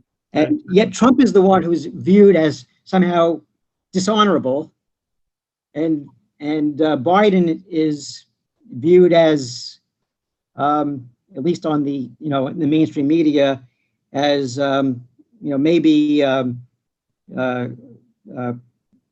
forgetful, but just basically a good guy. And that any allegations against him don't deserve the light of day, don't even deserve to be, discussed. Right. If they had evidence, if the FBI or if anyone had evidence, if Adam Schiff had evidence against Trump that's the same type of evidence that came out about Hunter Biden and Joe Biden, that would have been wall-to-wall news coverage. Of course. No, I mean, and you know, what's troubling to me is that President Trump was surrounded by people who were trying to do him in, I think. And I think that, I think some of those people were implanted into the bureaucracy of the White House by Obama as he was leaving. And they then would surface like those two brothers, the one who wore the fruit salad to the testimony. You know, they were there waiting until the moment where they could go and testify against Trump. And it's almost like sleeper cells. And I mean, in his case, he had no evidence. He never even heard the phone call, so-called. He just didn't like Trump's foreign policy. And that's what he testified to. You know, this was like, fine, he should have left the administration and written a book. And then you had, unfortunately, Attorney General Barr, who was really talked a good game. I mean, he's conservative principles and he was so eloquent. And yet he was aware of the fact that the FBI was investigating Hunter Biden going all the way back to the impeachment, and had the laptop and all of the incriminating evidence on that, including the Biden's emails to his father calling him the big guy, giving him like 50% of the proceeds, which is called a kickback. And he said nothing about it until after the election. I mean, that is such a betrayal that, I mean. You know, I try to avoid coming to the conclusion that everyone was against Trump, but I'll say this, that nobody stuck their neck out for him. No one, he didn't have a lot of defenders in the Republican Party. Right. He had some maybe situational defenders, but there was no one who really was on board with Trump's program, because Trump was against the Washington establishment. That was the core of his appeal to his voters, was that he wasn't part of the Washington establishment, and he frankly didn't care what they thought about him. He did not follow the rules. One of the best examples of the difference between Trump and every other Republican and every other Washington person was the Middle East. Yes, because it was, you know, taken as a matter of orthodoxy that you had to go through the Palestinians and to make peace in the Middle East, right? Trump looked at that, and with a very good advisor in David Friedman, said it's really the opposite. So he moved the embassy, the U.S. embassy in Israel, from Tel Aviv to Jerusalem, and the sky did not fall, right? Well, let me just interject briefly on that one, because after he moved the embassy, which is something that every president had said they would do and that Congress approved of back in the 1980s, there was a full-page ad in the New York Times signed by 100 rabbis and Jewish studies professors condemning Trump. Oh, this is going to cause war, and this is truculent and xenophobic and all this kind of garbage. I mean, to just show the nature of the opposition, which was so fraught with, bizarre rage. Exactly. And what Trump proved is that the key to making peace with the Arabs was to show them that the United States was not going to give the Palestinians a veto over U.S. policy, because there was no way that the United Arab Emirates or Bahrain or any other Arab country was going to get out ahead of the United States on peace with Israel. But once the United States showed that they were not going to let the Palestinians dictate the terms of peace, these other Arab countries did what was in their interest. What they were doing secretly behind closed doors, they could bring out in the open. And it's a huge advance, and it's something that maybe in the in 10, 20 years or further in the future, Trump will get a lot of credit for. It was a massive achievement. It was. I mean, the Abraham Accords, and he did it, in a way by using his great skills as a businessman, as a negotiator.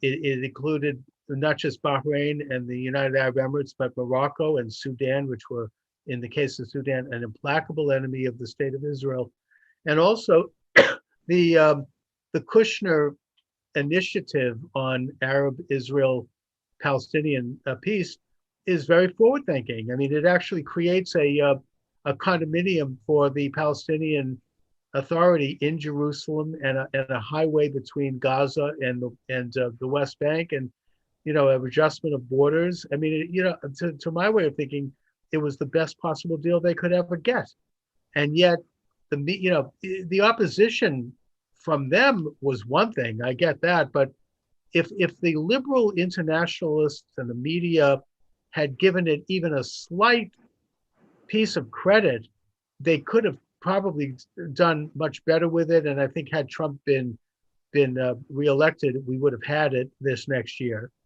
But instead, they just did nothing but dump garbage on it because of this hatred of Trump. And so Right. it made it more difficult. I mean, can you imagine what he could have accomplished if the media had not been doing this intense. I mean, if they had been more normal in their opposition. It's one thing to criticize. That's fine. I mean, we have the loyal opposition, but if they hadn't done this overwrought attack, I mean, it's really a lost opportunity to think, because his administration was so successful in almost every area you could name. I mean, the success, the metrics would have been doubled had he had normal, had he been treated normally like any other president. Take the coronavirus. Yeah. The media and my co-author Mark, they were intent on showing that Trump didn't take the coronavirus seriously, right? That was their goal. Yeah. Mm-hmm. They didn't care about what he actually did do. They only wanted to prove that he didn't take it seriously, and as a result, people died. That was all connected to the campaign, clearly, but it didn't have any basis in fact. Trump was the only politician who actually took steps to address the coronavirus early on. When the Democrats, when CNN and the New York Times were calling him xenophobic for banning travel to China, then they were saying, well, the travel ban didn't actually work. People continued to go back and forth, which was true, but certainly Americans were allowed to come home, right? And regardless of whether the ban was completely effective, it was certainly more effective than having no ban at all, right? Of course, it was very effective. It probably cut down on 80% of travel from China at a time. And I remember the outcry from the liberal figures here in Boston, where I am. Oh my God, this is anti-Chinese, we're told. It fed into this dialogue that Donald Trump has something against minorities, which is a big lie and which is classic propaganda. And meanwhile, his approach to it was pretty conservative, in that he did not do what a lot of liberals like de Blasio in New York and others had asked him to do, which is declare national martial law, call out the army, set up, camps for people who aren't cooperating. He didn't do any of that. Instead, he operated within the Constitution, and he aided states to address the issue based upon their own specific needs. And that it was really some of the states who were extremely vigorous in their response, and in the case of New York, putting COVID-19 active patients in nursing homes. I mean, a teenager would have known how insane that was, and it was against federal guidelines, and it resulted in the deaths of thousands of people. Trump took many steps that were very beneficial. He sent the hospital ship to New York. Yes. He built a hospital at the Javits Center. He gave New York a lot of tools to address the coronavirus crisis. He made sure that ventilators were delivered to New York. I had an exchange in the book with Mark regarding ventilators, because Cuomo was demanding 30,000 ventilators, and Trump basically said, I'll give you what you need right now, or what we deem that you need right now, which is more than he actually needed, ultimately, right? Jared Kushner got slammed in the press for saying that the ventilators and the PPE were owned by the federal government. And it was actually a very true statement, because the point was we just can't give everything to New York or to Michigan. We have to send it where it's needed. So we just can't turn it over to the state with the loudest governor, Right. making the most noise in the media. And they did a very good job. They did a good job in getting PPE where it was needed. They did a great job in getting ventilators produced and getting other things produced that were necessary for dealing with the crisis, like sanitizer and things like that. They did a very good job. You know, Trump maybe at his press conferences began to talk too much and fight with the press, and you know, he never backed down from a opportunity to spar with the press. I don't think it helped him at some point. Maybe it helped him initially, but then, you know, it got to be a show and it was too much. But Right. it doesn't take away from the fact that he was actually effective.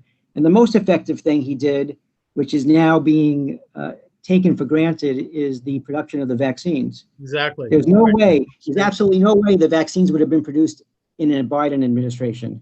No. They wouldn't have done what Trump did. And that Trump had the hospital ship in New York Harbor at a time where it sat empty, while Cuomo was putting COVID-19 active people in nursing homes. And it's just, I mean, it's one of these things that, and meanwhile, they're giving him awards for being so great. I mean, I just hope that someday we could get an explanation for that policy. But you're quite right. Operation Warp Speed was done in a way that would never have been done by a kind of a mediocre, do nothing liberal administration like Biden or like Obama, who really didn't know how to make things happen all that quickly. And this is where Trump's genius came in as a businessman who knew how to get things from point A to point B. And, you know, I think that also the opposition to Trump, besides the insiders who I think literally were conspiring to stop Trump because they didn't like the fact that he was a nationalist and he put the interests of his country first, which runs against their worldview. But the general zeitgeist of the anti-Trump crowd, people probably like your co-author and people in my family and friends circles, it's kind of a snob thing. You know, Trump didn't speak with the phony British accent and the sounding like an NPR, you know, ho, ho, ho, you know, sound like John Kerry, you know, with all the euphemisms and double talk. And we're so used to hearing that when people talk down to everyone. You know, he spoke bluntly and sometimes he could be crude and vulgar. And, you know, I don't know if that helped him or not, but the point is he was brutally honest in a way that most people are not used to hearing. And yeah, I know that the liberals say, oh, well, he lies. The kind of lies Trump would tell would be, and he shouldn't have, and it's a discredit, would be like, I caught a bigger fish than you know, Well, I have the same reaction to the claim that Trump lies.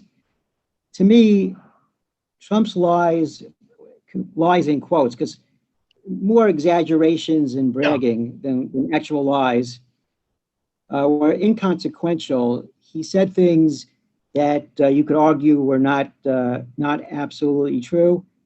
However, the lies told about Trump were actually consequential.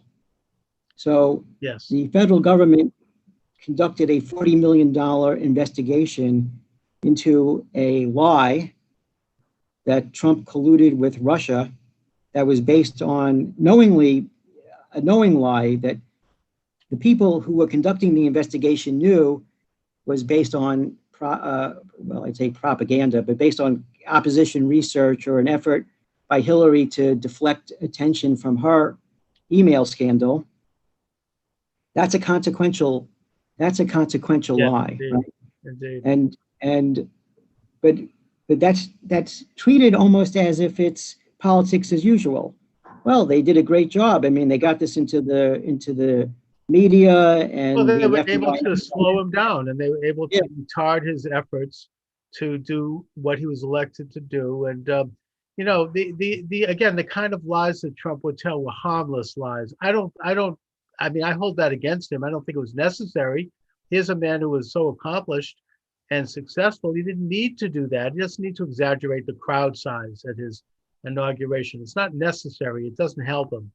But it's not the kind of lies that, like, we were used to hearing, like Obama traveling around the country. If you like your healthcare insurance, you can keep your healthcare plan. If you like your doctor, you can keep your doctor.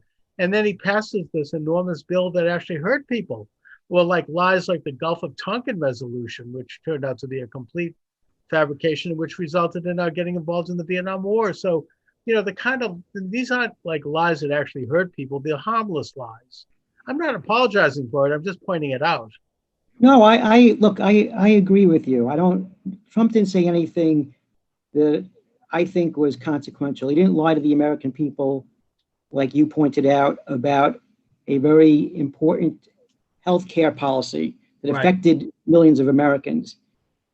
He didn't accuse a Court of Appeals judge and now President Supreme Court Justice of being a serial rapist. Right? Of course, horrible. What a terrible event that was. He didn't, when Adam Schiff brought up the Ukraine matter in Congress, before Trump had released the transcript of the phone call, Adam Schiff got up in Congress and read what was his version of what Trump said to Zelensky, which was a total lie. Exactly. And he said something like, and I'm going to say this 7 times so that you understand it. I want you to make up dirt on my opponent, lots of it. None of that was ever said. Just a total lie. I think he thought that he assumed that Trump wasn't going to release the transcript. And once he did, and we found out what he said, which was really nothing, then Schiff responded by saying, well, I was doing a parody, right, in Congress. But it's amazing, though, that notwithstanding the fact that the actual transcript of the phone call really was nothing, showed that Trump really didn't say anything that's really, it's certainly not illegal. They couldn't find a crime to fit that conversation into, right? All they could say is that Trump abused his power in some way, and it wasn't really clear exactly how he abused his power. But that lie took, all this time in Congress to investigate, not really investigate, to have like secret hearings that led to impeachment, simply for the purpose of trying to tar Trump. At that point, before the coronavirus, I think it was pretty safe to say that Trump was on a clear path to re-election. Right. Well, they had to find something. And the Ukrainian impeachment was an effort to halt that. And that was before coronavirus. Once coronavirus came, the narrative on coronavirus was also designed to show that Trump was responsible for people's deaths, even though he was the only one who did anything effective in responding to the coronavirus. And Trump was also the first person, I think, to realize that you couldn't keep the economy locked down, that it was both un-American and extremely harmful. And he said things that everyone agrees are true now, but the health consequences of locking people down are worse than the health consequences of the coronavirus itself. So you had suicides, you had people not getting cancer treatment and other medical treatment. School. Yeah. Terrible. And Trump recognized that, and the Democrats are now the party of lockdowns. I think they like having power. Lockdowns provide power. Right. So they've become pro-lockdown, but at some point, things got to get back to normal, right? Even I think that already now that Trump is leaving town, you already have Cuomo now saying we got to reopen the state. You got Lightfoot in Chicago saying the same thing. All of a sudden, now, I'm surprised that it took this long. I guess the thing is, it shows how there's a political element to this whole thing, doesn't it? But look, I don't know if you agree with me on whether or not the election had been stolen. I do think it was, but putting that aside, it is quite clear that the pandemic was used as an excuse by governors in certain states, and I will specifically point to the so-called battleground states, to change election laws in a way that favored Biden and allowed for more cheating. And they did it by doing an end run around their own state legislators, which were run by Republicans, unconstitutionally, and that it resulted in, I would suggest, an increase in fraud. I think that that's the kind of power that the fiat power that these governments are now assumed under the guise of an emergency, that I'm concerned in coming years that they're not going to relinquish, even though the actual emergency may recede. What do you see going forward, Stephen, in terms of now that President Trump is leaving town? I would suggest they were successful at stealing the election. You may think otherwise. What do you think we're going to look at in the coming period of time with regard to their governance and regard to how those of us who don't agree with them are going to be treated? Well, it's a little bit scary to think that conservative voices are being censored all over the place. Yes. Censored on social media, being censored on the news media. You know, I think if you recall the original Superman television show, Truth, Justice, and the American Way. Way, sure. It's giving way to lies, censorship, and socialism. Indeed. Right? Yes, well put. So I think that's a real obstacle. I do think that there are Democrats and people on the left, or at least in the center, who are troubled by this. It is very un-American, and it's going to expand beyond, you know, people on Parler, and it's Right. going to get it's going to encroach on political debate of all kinds. So I think there'll be some pulling back on that. You know, I think but we're gonna have a tough time in the next couple of years. But also now the emphasis is going to be on what the Democrats do. I think Trump was a successful president for two reasons. You know, did he do what he said he was going to do? I think more than any other president in my lifetime, he did the things that he said he was going to do. And he was tenacious about it. Like take the wall, for example. No matter how many times he was prevented from getting funding or there were efforts to stop the wall legally, he continued, he pushed on, and he made progress on the wall. The other aspect of being successful was, did he make life better for ordinary people? I think he clearly made life better. I think a lot of Trump policies were very, very good for small businesses, good for working Americans. He brought back jobs, he brought back manufacturing. He created a very good environment.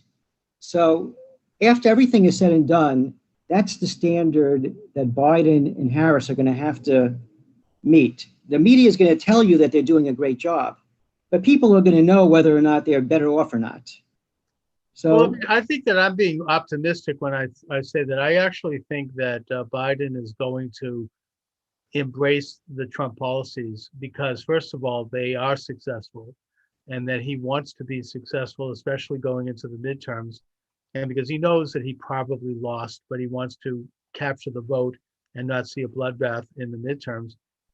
And just because, you know, they need to keep consistency, they might throw a few little bouquets to the left and do maybe have a few people purged and a couple of people, you know, a couple of actions like what they did to Tsar Nicholas II. I don't know, but the point is, in the broader picture, I think they're going to continue on with successful policies because they know they work.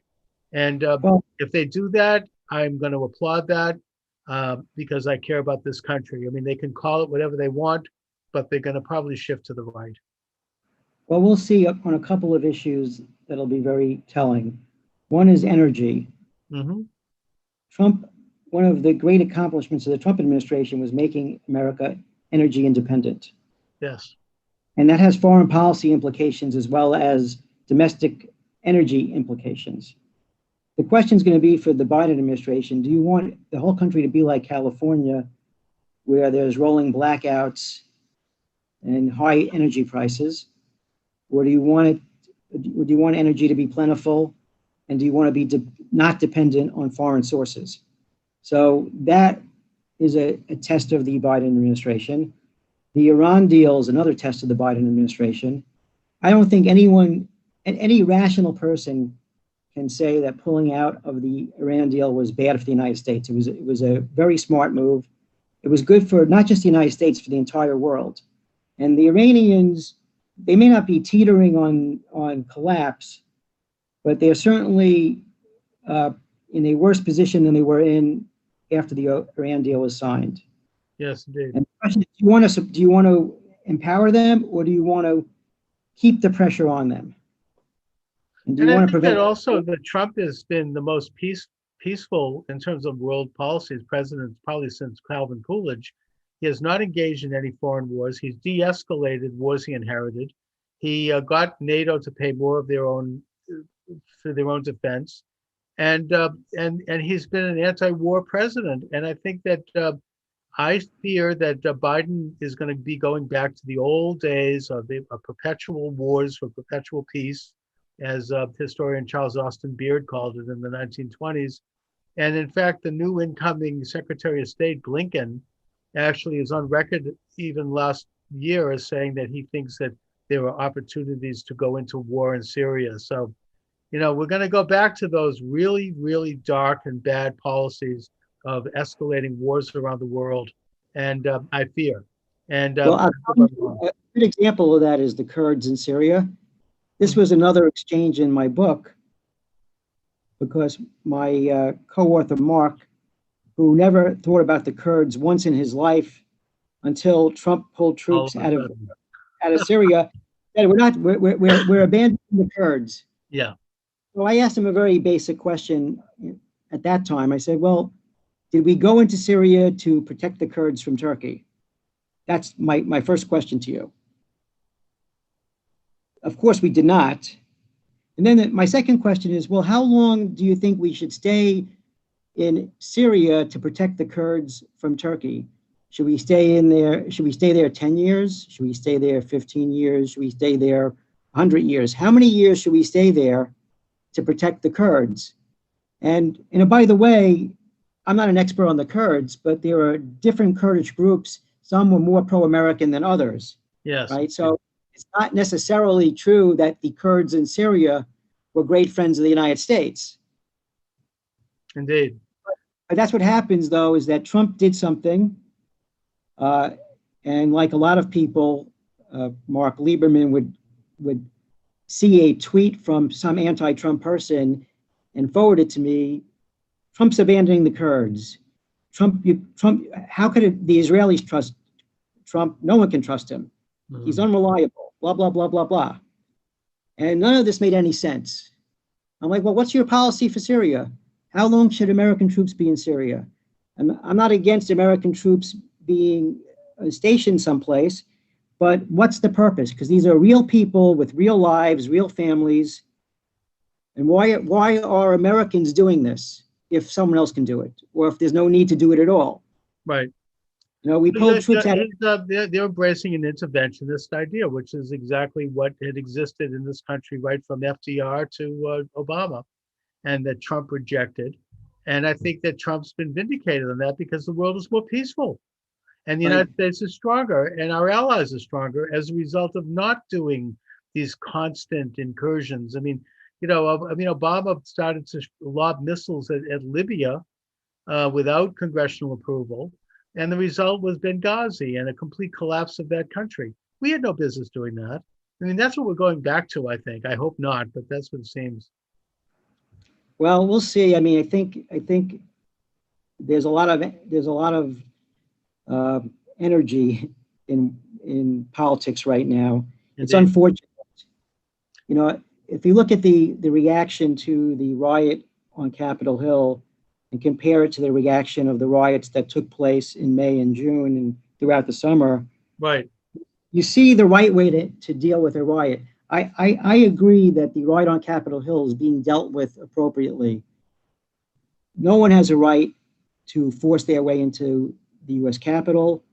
No one has a right to disobey the police when they're told to stop. No one has a right to cause damage, right, and to threaten people.